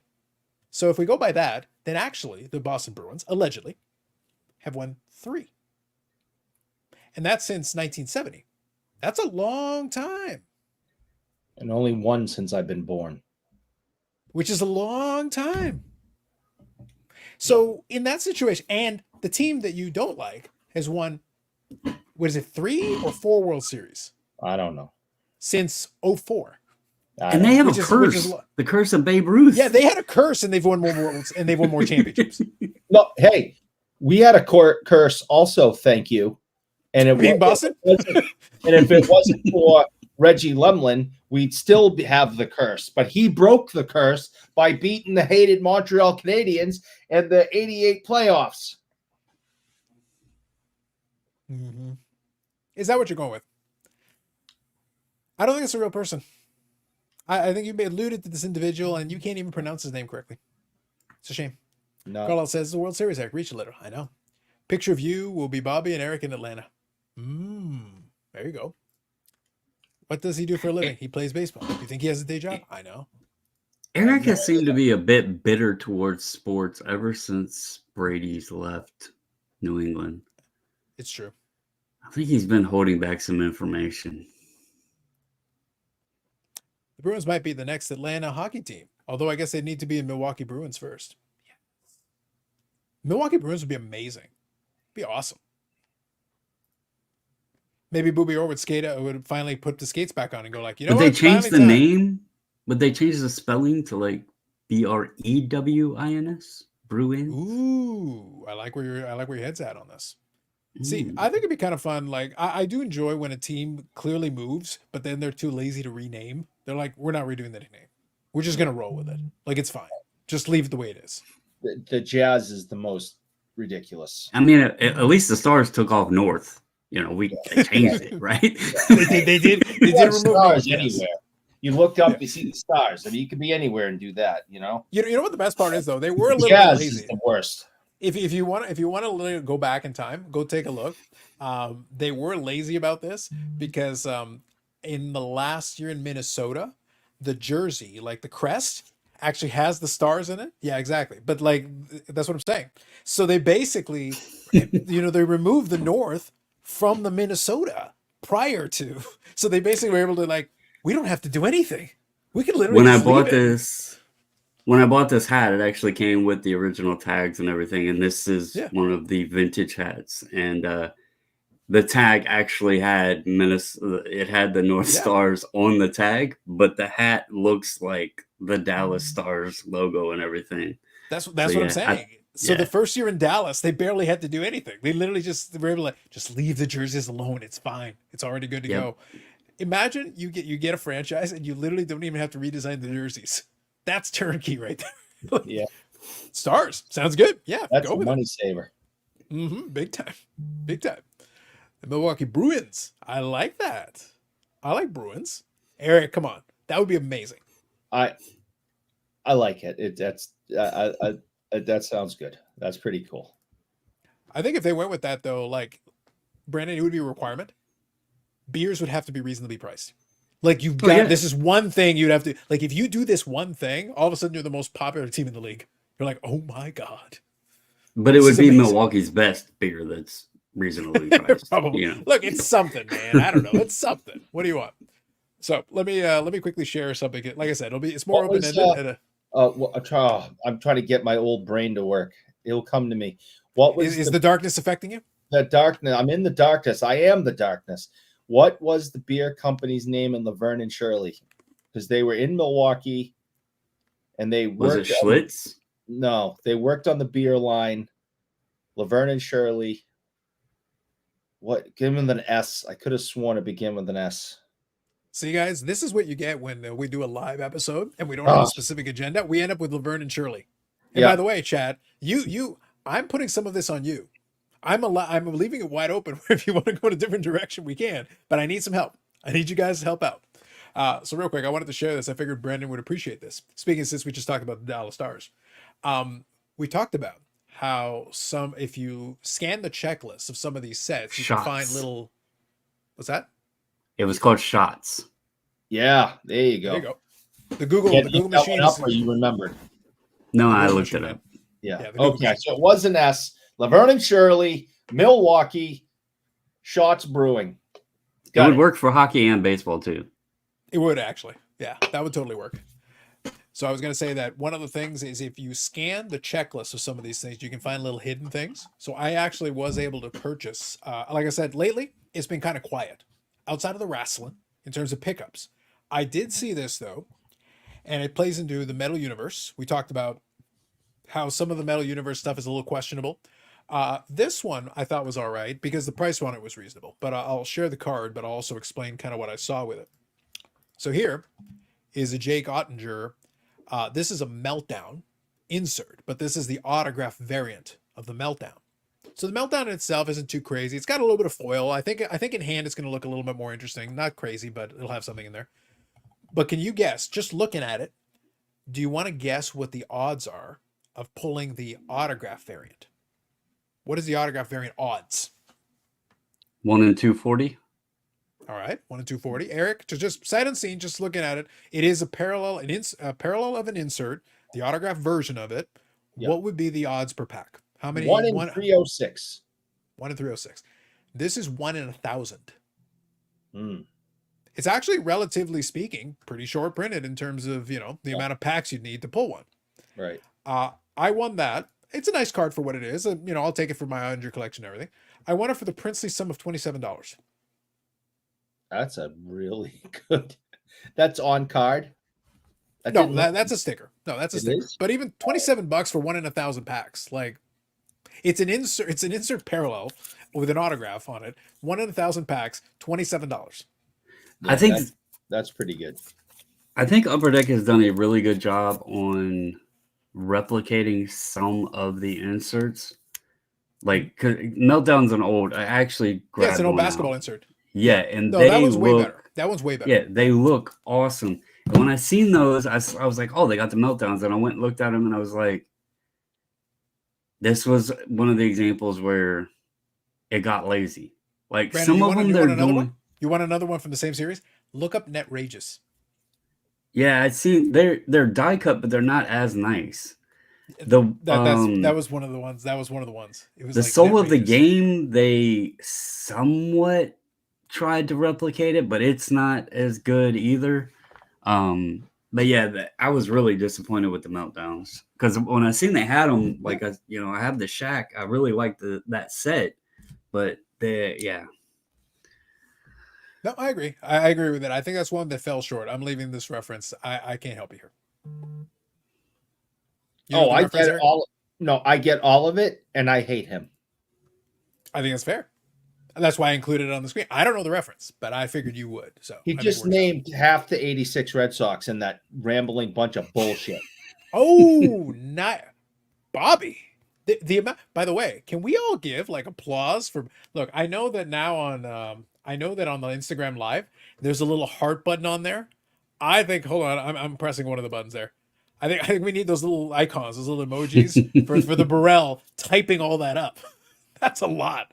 That's a lot to get all the references in there. Nice. I like that. But Eric, don't you feel better though? Don't you feel better that the Burrell, Dr. Burrell, from the Garage of Knowledge, deigned to make reference, tailor some serious trolling just for you? No. You gotta appreciate that. No. I enjoyed it. I got a kick out of it. I will say though, Brandon, you're right. The Meltdown is not as good, honestly. However, you got to admit for $27, it's not terrible. for 1 in 1,000 packs, $27. I was pretty happy with it. At least it was Yeah, I mean, reasonably priced. I like that. I like that they're doing some of the old inserts. Like, I actually have thought about going ahead and putting this set together, the Big Men on Ice.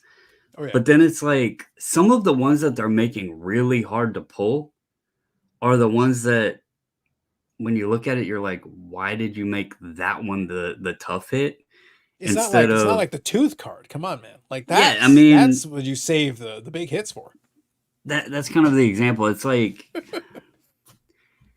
I don't know. Maybe because they know people really want those, they want to make them more readily available. But it takes the I don't know, the specialness away from the hit, I guess, when they're 1 in 4 packs. Well, can I pose a serious theory? So believe it or not, now we're talking cards. I can't even believe it. We managed. We got there. But here's a theory. May I pose a theory here? Is it possible that on the one hand they like to invoke the set of the past, but on the other hand they realize that the majority of the people buying the packs and boxes weren't around in the 90s anyway, so maybe they don't know that it actually. So they like, yeah, this sounds familiar. I've heard a bit about this, but maybe you didn't see the originals, so it doesn't really matter. It's close enough. I think it's part of that, but I also have wondered if it's also not that the sets that they're replicating became iconic in basketball, mostly basketball, but some in football as well, and some trickled in baseball. And they know that their audience may not all be as connected to those. So it's a way to give a cool card as a hit to where maybe people will say, hey, you did a little bit of die cut effort here. That may not actually know the significance of that insert, I guess you could say. The PMGs, they started out where people really didn't care about them. And I think that grew with like the Marvel run up on PMGs and stuff. They kind of got more attention, which was connected with Upper Deck.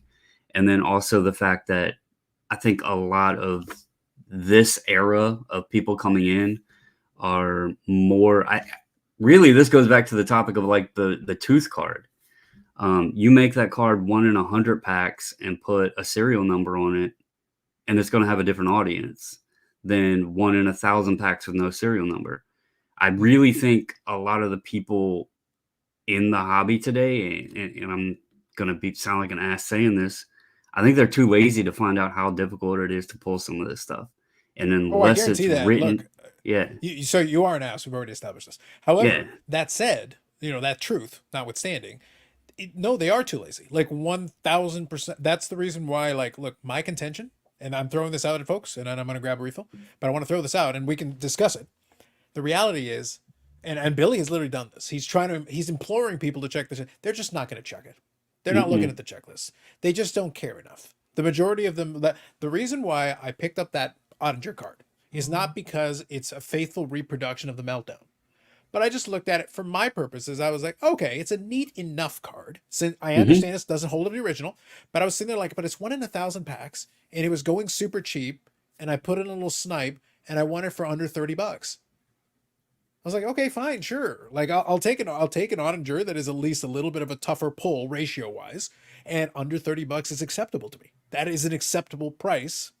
I understand it's 1 in 1,000 packs, but I have to tell you that, otherwise you wouldn't know. Right. It doesn't look like anything special if I don't mention. By the way, they're not going to be super common because they are a tougher pull. A lot of those Metal Universe cards like that are really overlooked. Even if they are tough pulls, even some of them with serial numbers are overlooked. Like, sure. One I think that they semi screwed up with in the past, and I haven't seen them.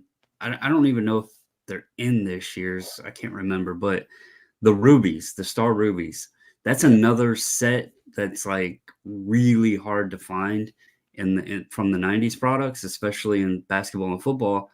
But they kind of confuse people because they call the autographs star rubies, but then the true star rubies are the ones that are numbered out of 50.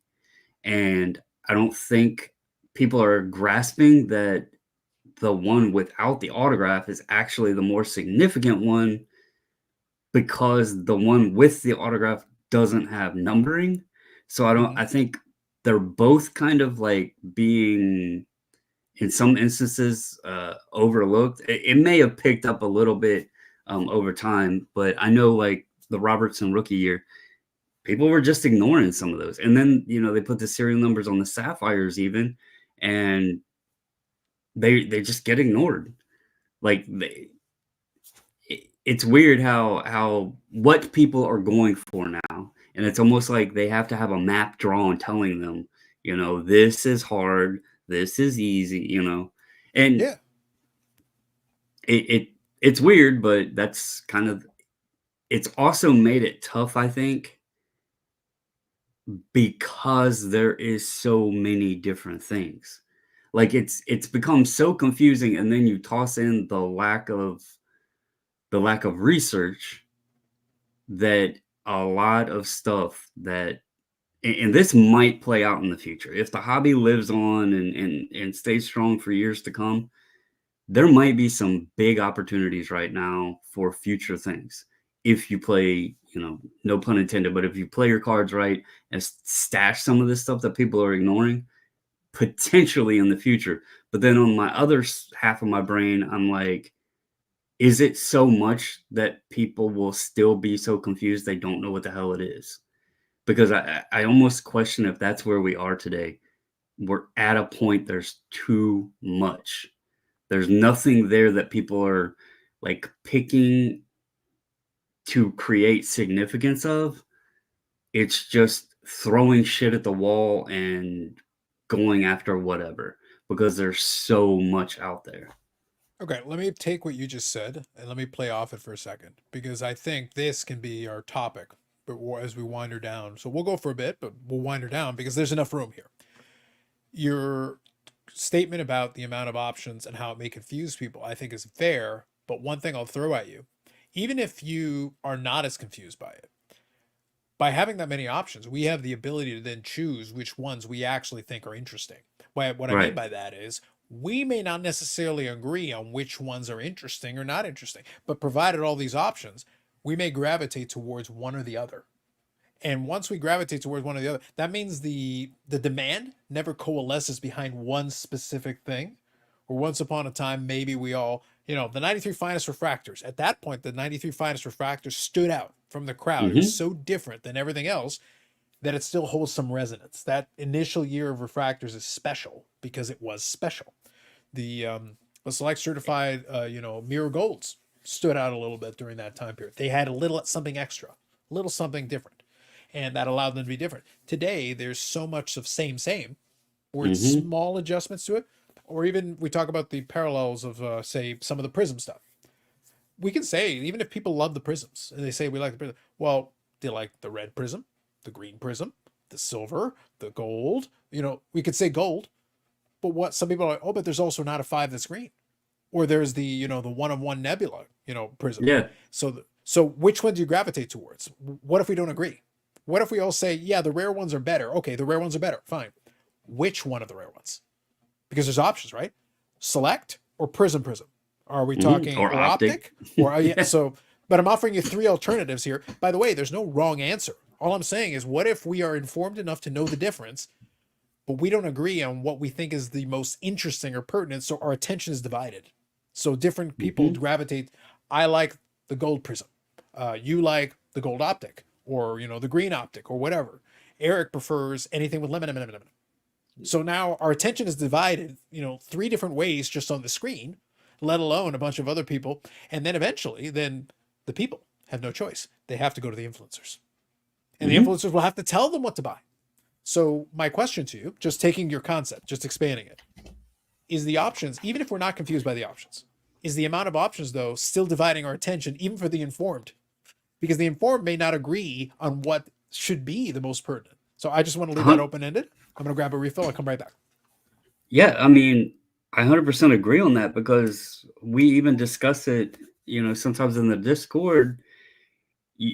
It's chopped up in so many different pies now, because let's just throw out, just for shits and giggles, numbers. And for the sake of it, we'll say there's 40 parallels, and that's consistent. Well, then you take, and let's say there's only 5 sets that have 40 parallels. Well, you've just created 200 different options. And let's say you have 20 people. Well, those 20 people might give you, we'll call it half, 10 different picks amongst those 20 across 200 different parallels. But nobody is picking the same things. Like Eric might like the optic gold, I might like the select gold, and Carlos might like the prism gold. Well, we all like gold. They're all out of 10, but they're all 3 different sets. So it becomes this point where you got 3 different people, and none of us are going after the same thing. And it I think we're in this period, and that, it's hard enough to say that any of this shit, and people will argue to high hell that it's not, junk wax or junk slab or whatever, because, it was different in the 90s. I get that.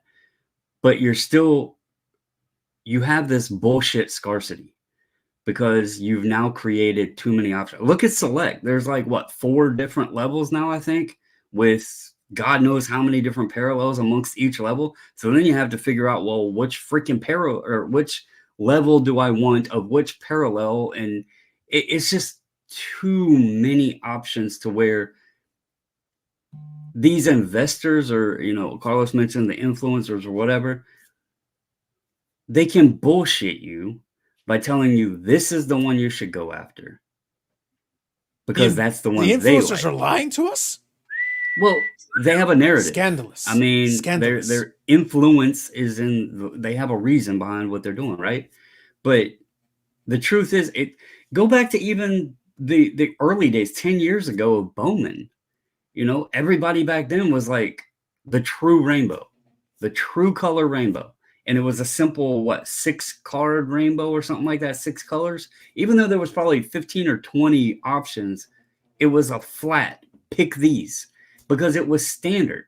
There's not a damn thing standard today because everybody tries to find their own angle. Well, this one's going to be better, and they've created so much more retail and everything else.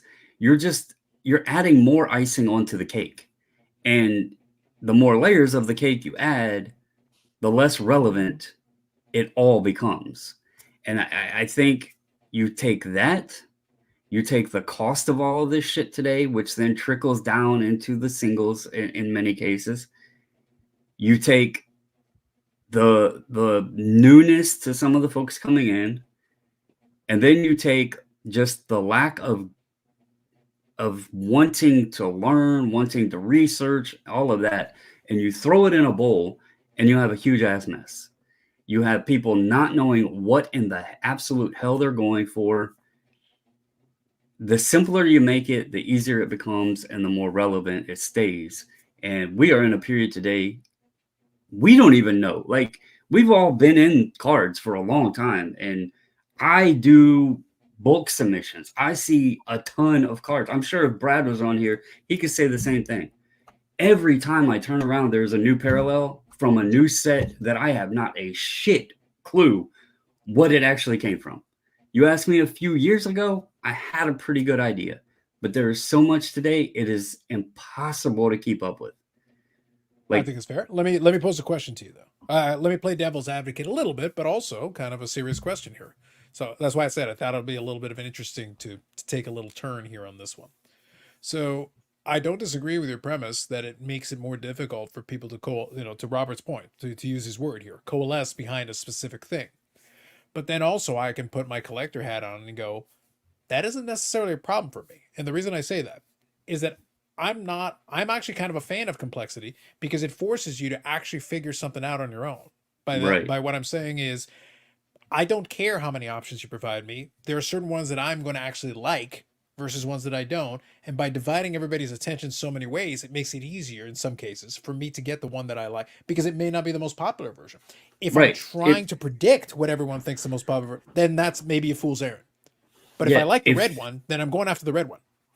If you are a collector, this is 100% beneficial for you. Yeah, because we're saying we're giving you more options. You're giving you more choices. Or it's also allowing, if you have something that you like, it's giving everybody else more options. So maybe less people are attracted to the same one that you want. Yeah, so then it diverting makes attention. It's diverting attention in Right. different directions. Yes. So it makes what you like or what you can pick out of it. Like, let's say it's something you identify as being hard to pull. Maybe it's a parallel that's not numbered, but you identified it. This is tough. You like the color, you like the design, whatever, and you want to collect those. Well, you have an upper hand because you did the legwork of identifying that as being tough, whether it's watching breaks and seeing how often they come out, looking up the sell sheets, whatever, scouring all the selling platforms to see how many are available. You now know and have identified that's hard to pull. It might not be anywhere in the top 10 of most popular parallels. So you can start picking them off at a bargain and build your collection on something that would, be relatively tough to get at a cheaper price because other people didn't do that same research to figure out what you figured out. Here's a perfect example. Not many people know what the hell this even is. And it's what they call the Twitter Blue. I think they started them in 2014, somewhere around there, but they were only available through a Twitter promotion where Topps, I don't know exactly how you got them, but you got the packs. They were only available through Twitter, and that parallel is actually out of 3. It's the second rarest parallel to the Superfractor. I got that cheaper than an orange, which is out of 20. In fact, I got it cheaper than a gold, which is out of 50. Mostly because people probably identified it as a true blue, which I think is out of 150 or 250, something like that. And that one's out of 3. Yes, Eric, go ahead. This is what's wrong with modern stuff. Okay. Obviously, I don't collect it. I don't follow it. I don't want it. But listen to the stuff, One of one pre-production cards of lemon would bake the no, listen, that's just a whole bunch of total bullshit right there. I'll tell you that. How many 1969 parallels are they? Right, listen, if we go back and replayed the last, couple of minutes of what Brandon was saying, bring Joe Plumber off the street and say, do you collect cards? No, I don't know the first thing about collecting cards. Okay. What a coincidence. People in the hobby don't know the first thing about collecting cards either. That's crazy. Yeah, listen to Brandon talk. Oh, it's a gold refractor, and then it's a blue chromium, and then it's a yellow this, and I mean, just listen to that's what's wrong. He started just labeling colors off. And the blue's out of 50, and the blue and the red's out of 20, and how about this? Stop making 40 copies of the same card, but in different colors, and focus on making good cards. Take that money that you're putting on the printing and actually do a little development. So we don't put teeth behind a wrestler. How about that? Okay.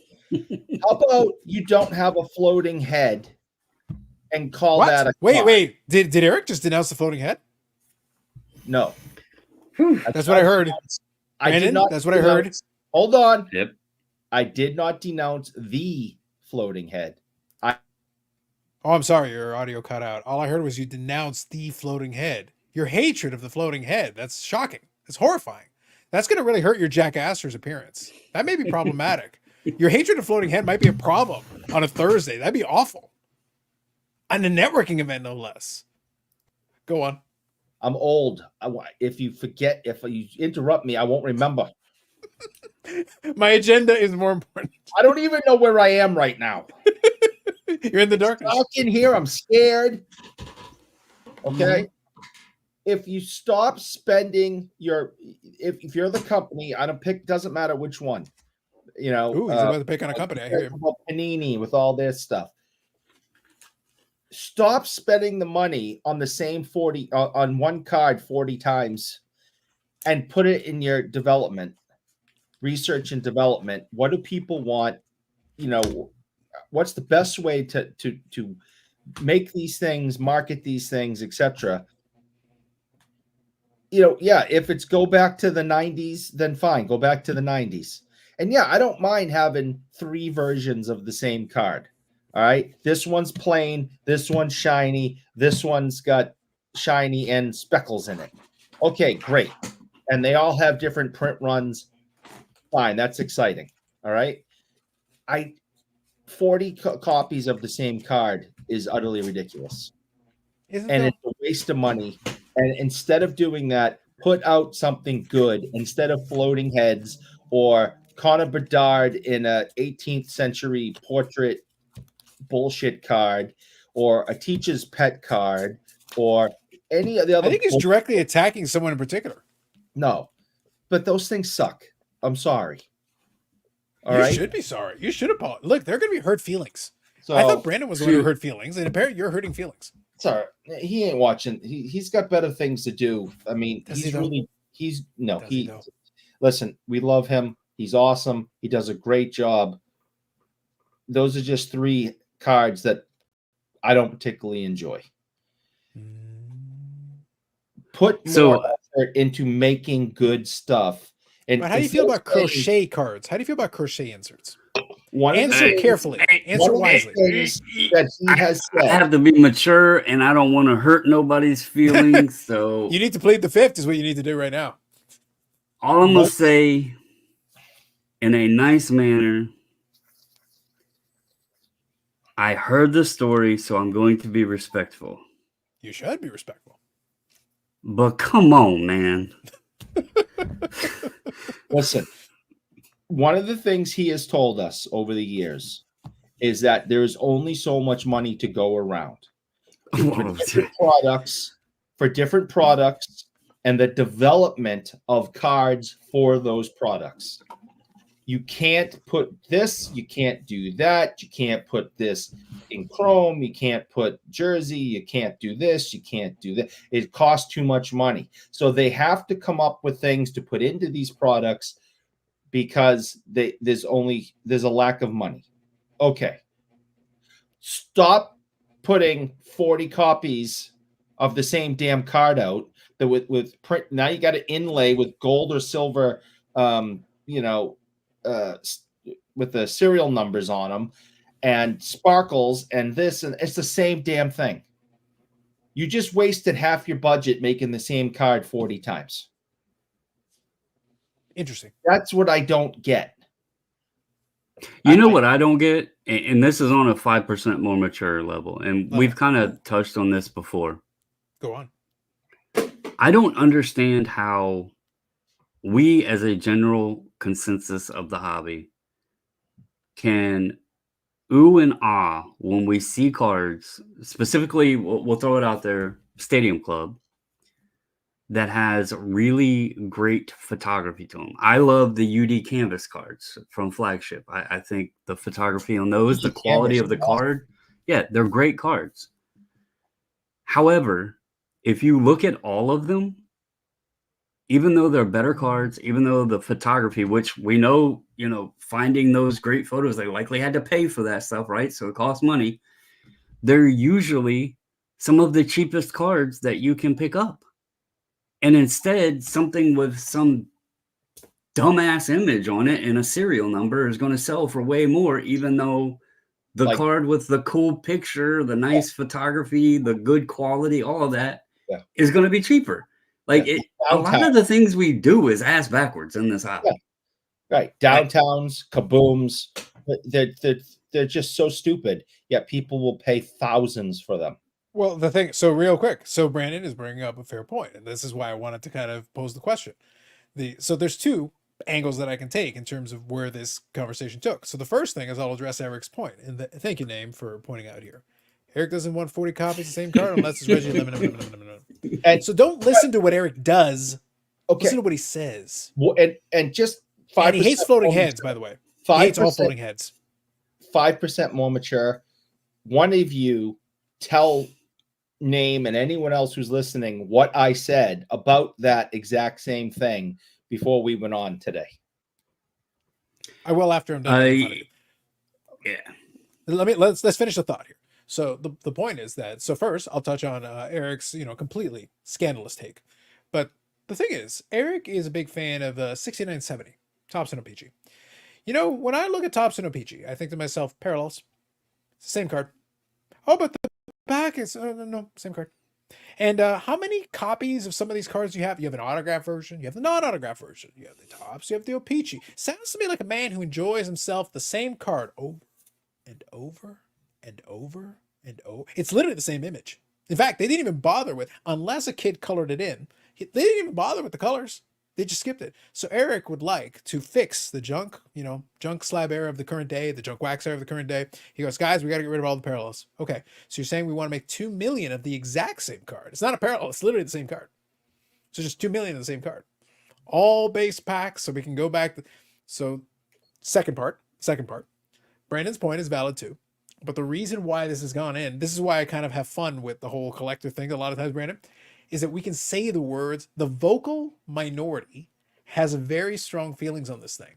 But the marketplace is telling me, we don't care about that, old man. We want the colored shiny parallel.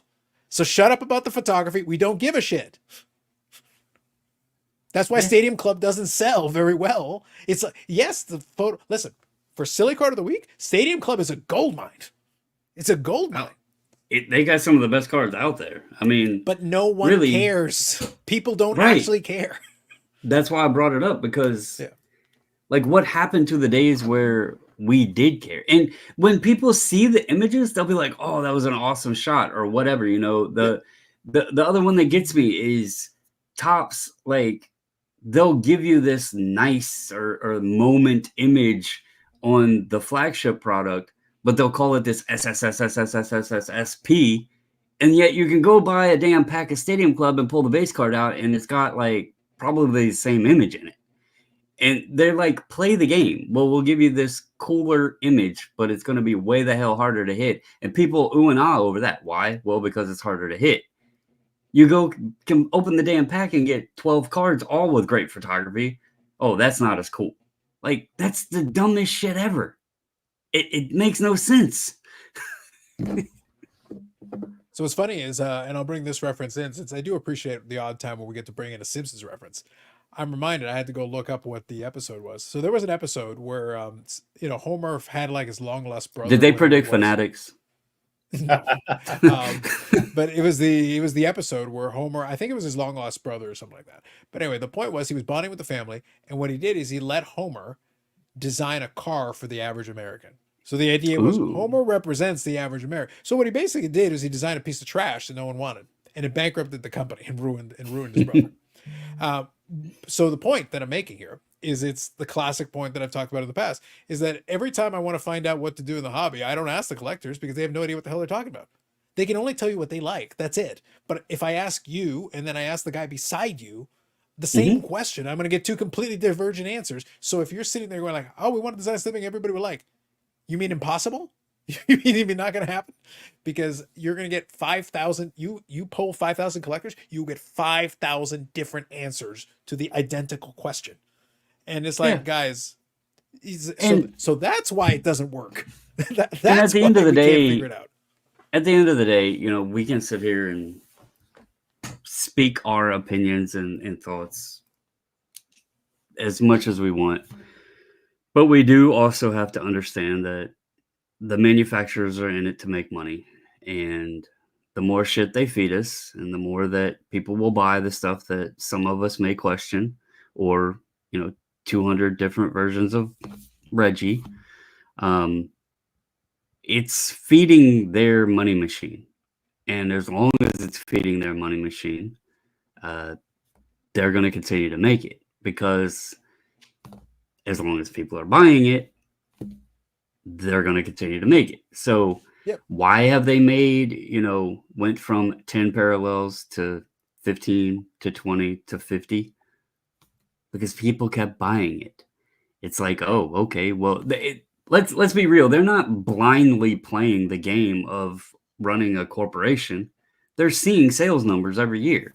And they know if they can print more and sell more, they're going to continue to do so because they're not just printing the shit for it to be stuck in grandma's basement. They're printing it, seeing the sales numbers. So it's the hobby's fault. We can bitch and complain and moan and groan and talk about how crazy it is, but at the end of the day, they're the ones making the money. We're just part of the game, feeding them the money. So and as long as the money's coming in, they're going to keep making it. Yeah, but also kind of we've talked about this before. Part of the reason why I say that I wouldn't want to be in their shoes trying to guess this because you are getting contradictory. It's hard to go statements. backwards.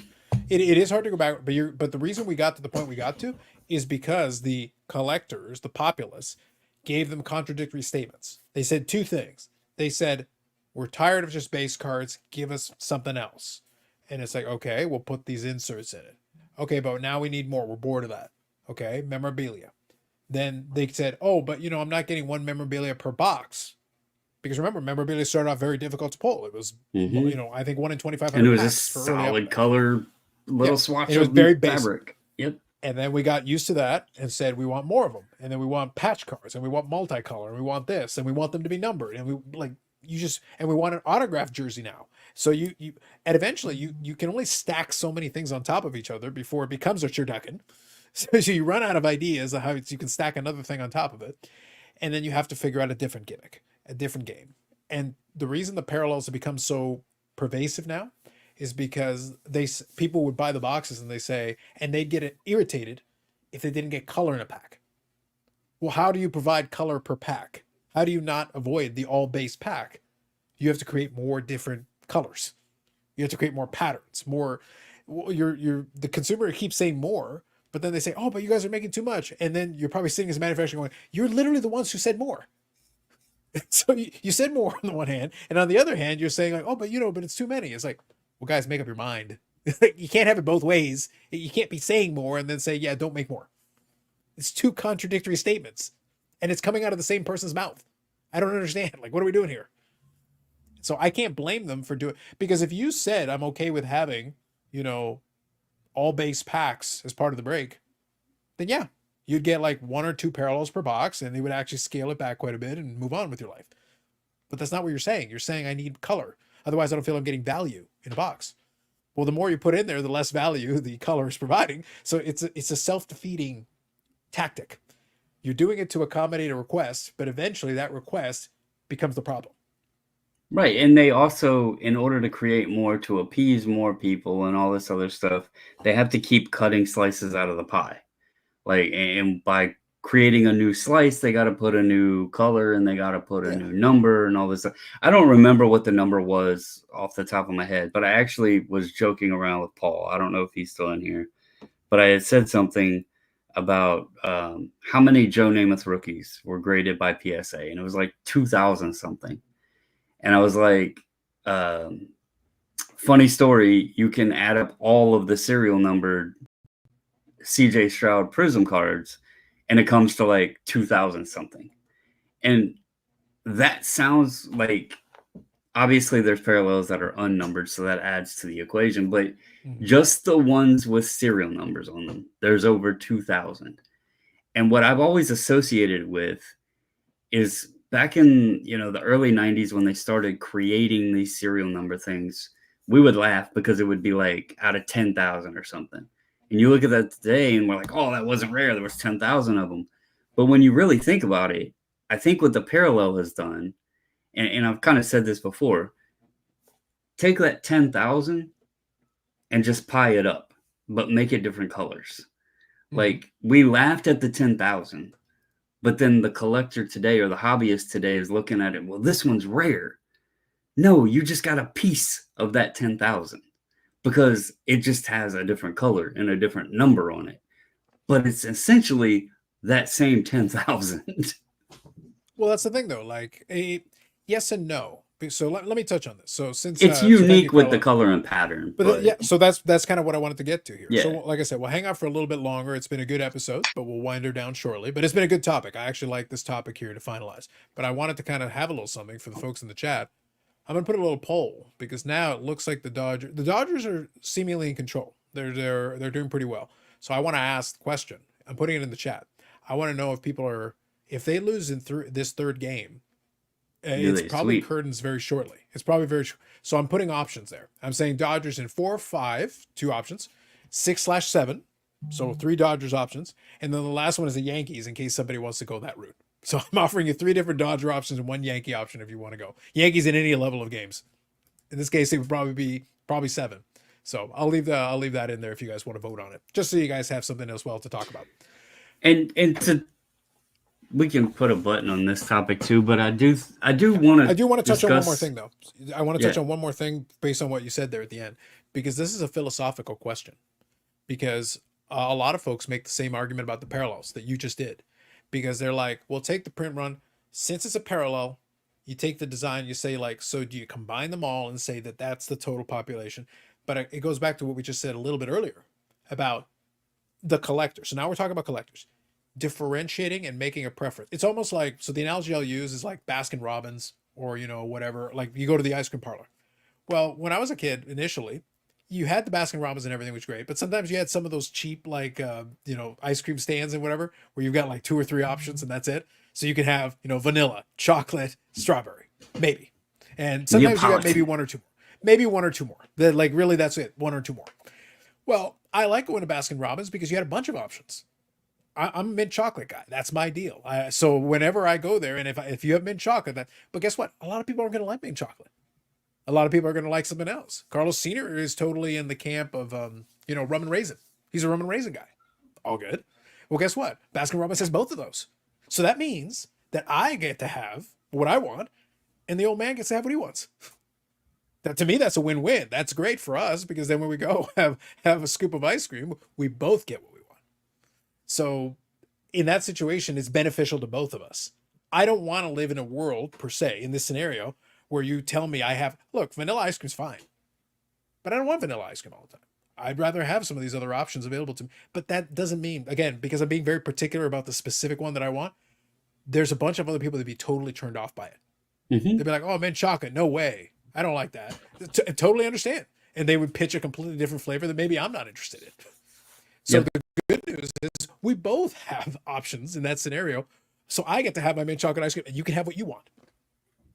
I think the biggest thing for me, and we kind of had this discussion before we went, and it's something, spoiler alert, this is something that I would like, I told him I would like to discuss it in the future. So look forward to that in the future. But sure, the keeping things, I guess, common, it's probably not the best way to describe it. Keeping things consistent to where if you're going to have, 40 different parallels, at least keep the same ones every year. That way, if I find something that I like and I want to collect a player and I say, okay, I like the rainbow, purple, sprinkle, polka dot, unicorn, piss parallel, and I want it in 2021, then I want to be sure that I can get it in 2022, 2023, and so on. And don't jumble this stuff around to where one year you have it, the next year you don't, the next year.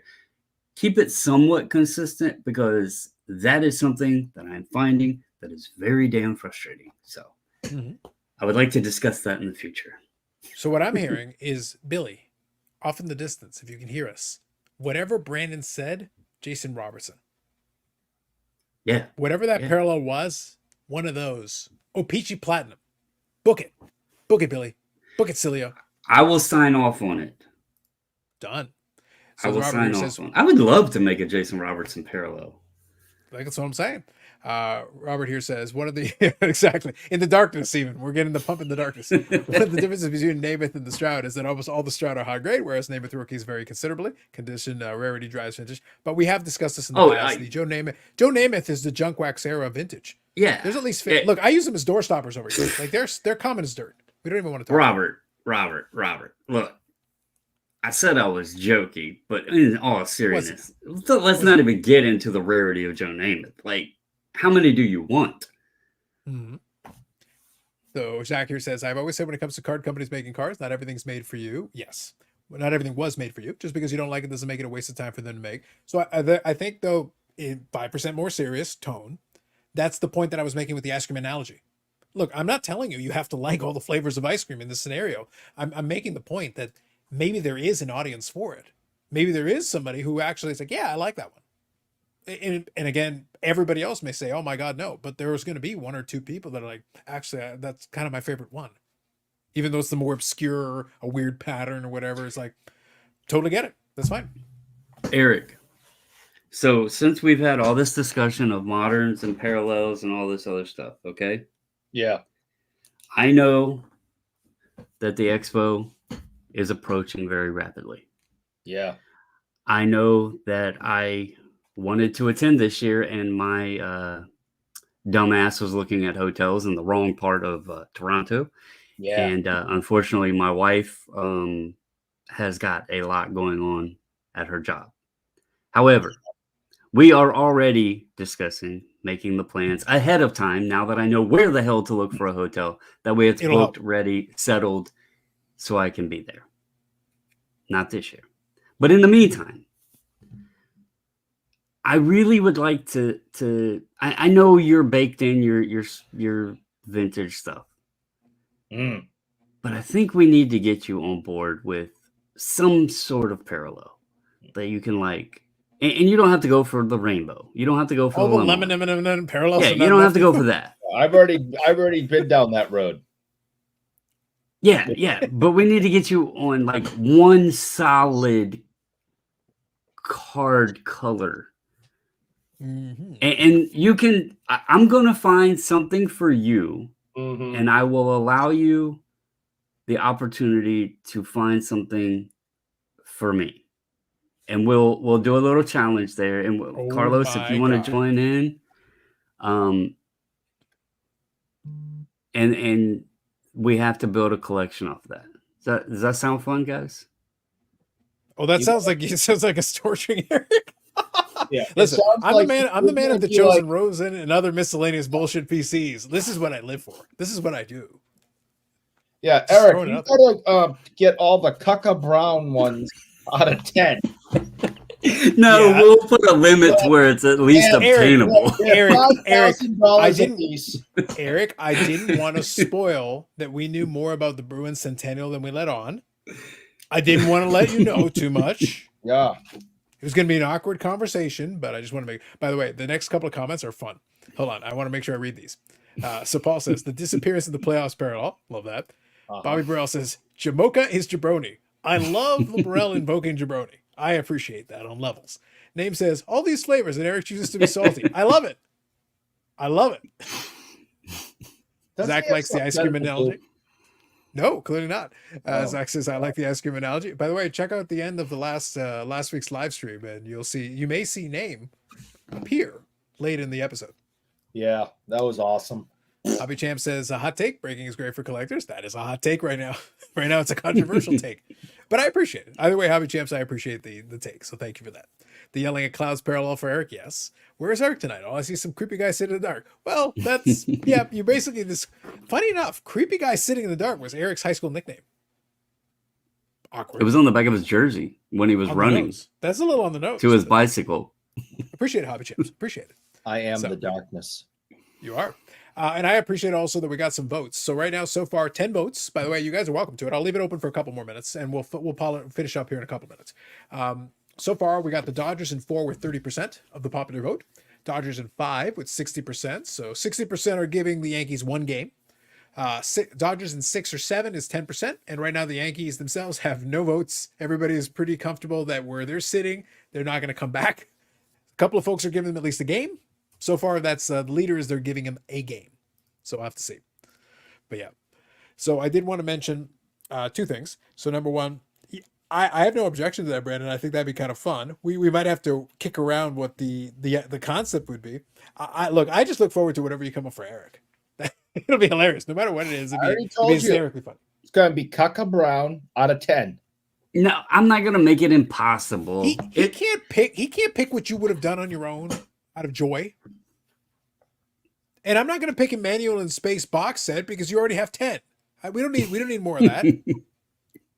So we're gonna have to think about this a little bit more. We're gonna have to give this, sit down at the whiteboard and come up with ideas. Oh, yeah. I have been trying to learn my '90s hockey a little bit with Brett Hall because you were like, oh, you need to pick a player. So I have been working on that. So come on, it'll be fun. Look, obviously in the podcast, I enjoy having games. The silly card of the week, I think, has worked out very well. By the way, we thank you all for the votes. It's been a lot of fun having those. Again, this week, the fix is in. We all agreed in advance. The fix was in this week. So this week I invoke the fix, but next week we will be back to a regular scheduled program. That'll give us all a week to reset and think about what our next card is going to be. So we're all going to have a chance to go into the archives and find what the next card is. I actually think I have an idea, although I may have to tweak and adjust my plan. So now that Eric is going into the dark, he's going into the darkness, not just being in the darkness. So I may have to think about this a little bit more. So we'll see. Hashtag influencer. I'm taking my mother's computer away for a whole week so she doesn't see what I'm bringing to the table. I was going to say, you might have to wipe that computer after the fact. Carlos says, Yankees have a chance to get back in this game. Down 4-2 on base. Dodgers going to bullpen again. There you go. Inadvertently, this is a World Series watch-along, even though clearly we're not watching. But we appreciate But Carla, thank you for the updates. Appreciate it. So Robert says, Eric should collect 2008 Gerard Mayo rookies. Yes. Amazing. I don't know if they were his rookies. I think they may have been. I had a stack of Gerard Mayo cards in my hand today going, if the guys could see me now. Stack them. All I'm saying, all right, I'm confirming 2008 is, oh my God, so many good sets. There's Topps was around then. Yep. Listen, it's the same year. The 2008 Topps Chrome is the same year as the Tractor card. Oh my God. Just saying. I always appreciate the Skinamax references. Got you. Things that happen in dark. Facts. So I have one more thing that I will share with everybody. Appreciate everybody. It's been good. Thank you for hanging out in the chat and everyone. So let me finish off here. We got 11 votes. I am going to finish the poll and give us the results. Here we go. So we got 11 votes total. We got the Dodgers in 5 with 54% winning that. 36% say Dodgers in 4. 9% say Dodgers in 6 or 7. And no votes for the Yankees. So we're out on that. Here you go. Do 99 2000 Pacific Prism Joe Thornton parallels. Yeah, Eric's favorite Bruin. Bruins jersey and not too many parallels to collect. Amazing. Thank you, Dave. Great choice. Oh my good God. He probably has the whole rainbow, though. Oh, he's ready. He's ready with that one. Prism's pretty good. Away. Just throwing it out there. That's all I'm saying. So you're saying there's a chance? Maybe. Maybe there is. So I'm going to leave it open. If there's anybody has any last things they want to say, I'm going to share one thing that is more or less in the works. I am going to probably put a placeholder in there tonight, but I'm going to reveal it now. And then we'll see if it comes to pass. But I'm going to put the placeholder in there because I had a little back and forth about it. So let me share this here. Oh, really? Okay. So there might be a placeholder that will take place for a week from today, where someone on this screenshot here may have wanted to say their piece related to a video that I made.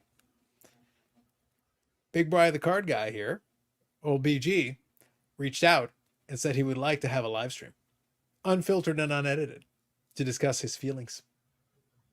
Apparently he has feelings and thoughts. So he has reached out and asked, and I said, well, all right. That is the way you like to play this game. Is Eric going to be a part of it? God, no.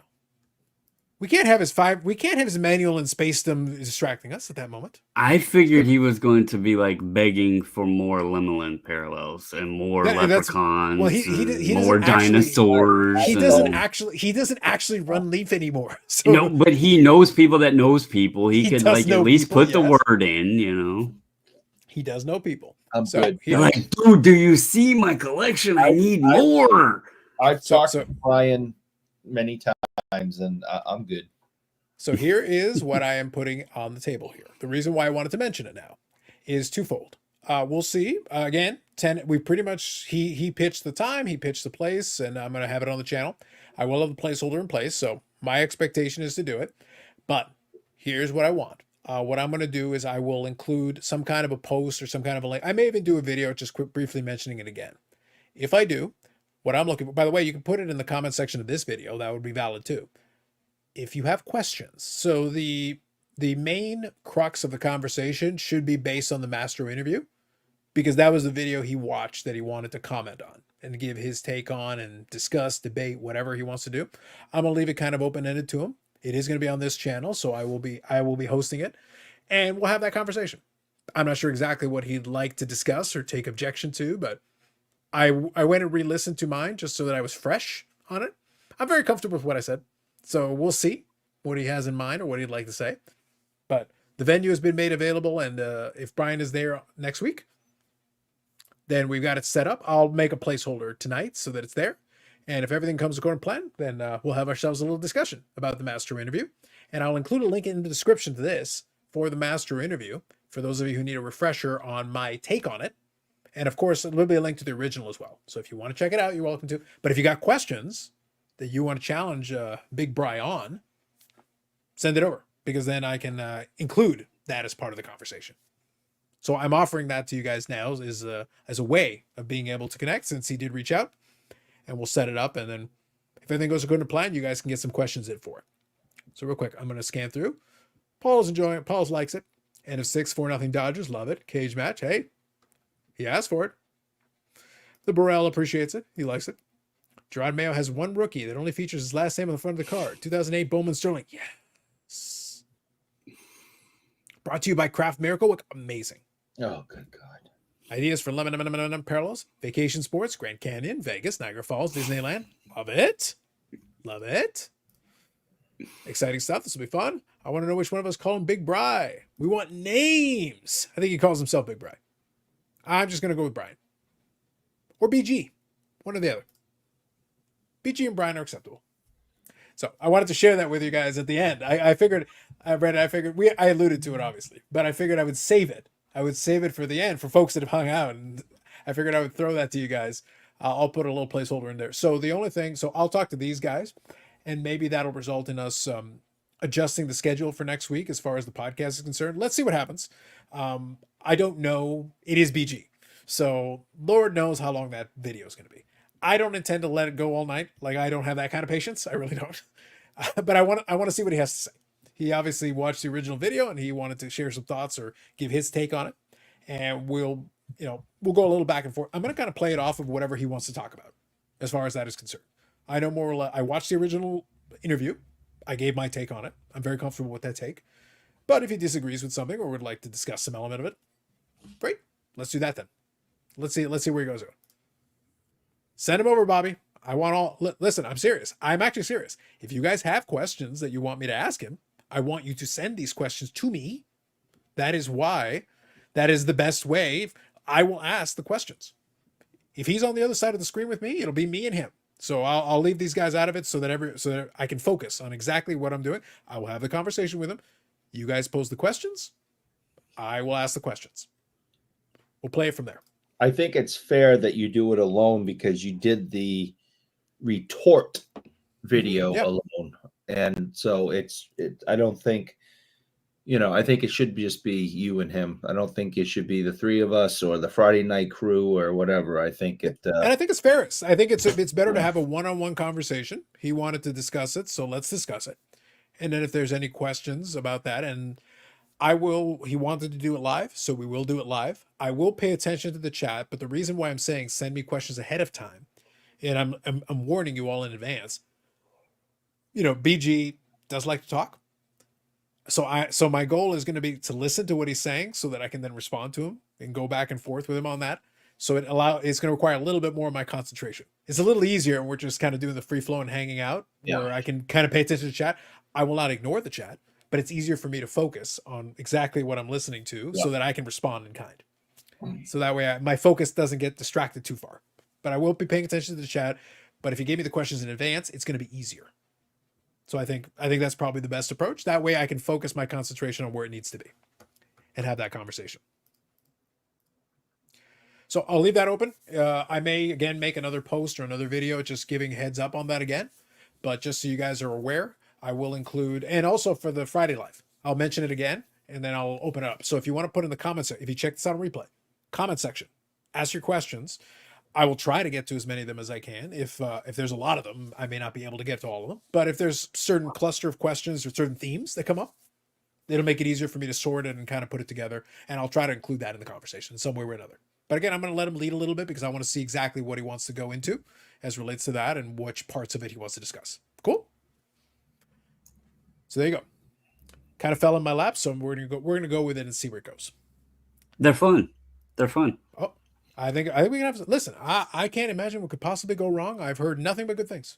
And Brandon, as is historically the case, we'll figure out how this goes scheduling wise. But maybe there will be a post show, not necessarily that night. I don't want to commit to that, but not long after. Not long after, there may be a little post show decompression thing afterwards. We'll see how it goes. One thing at a time. So that's it.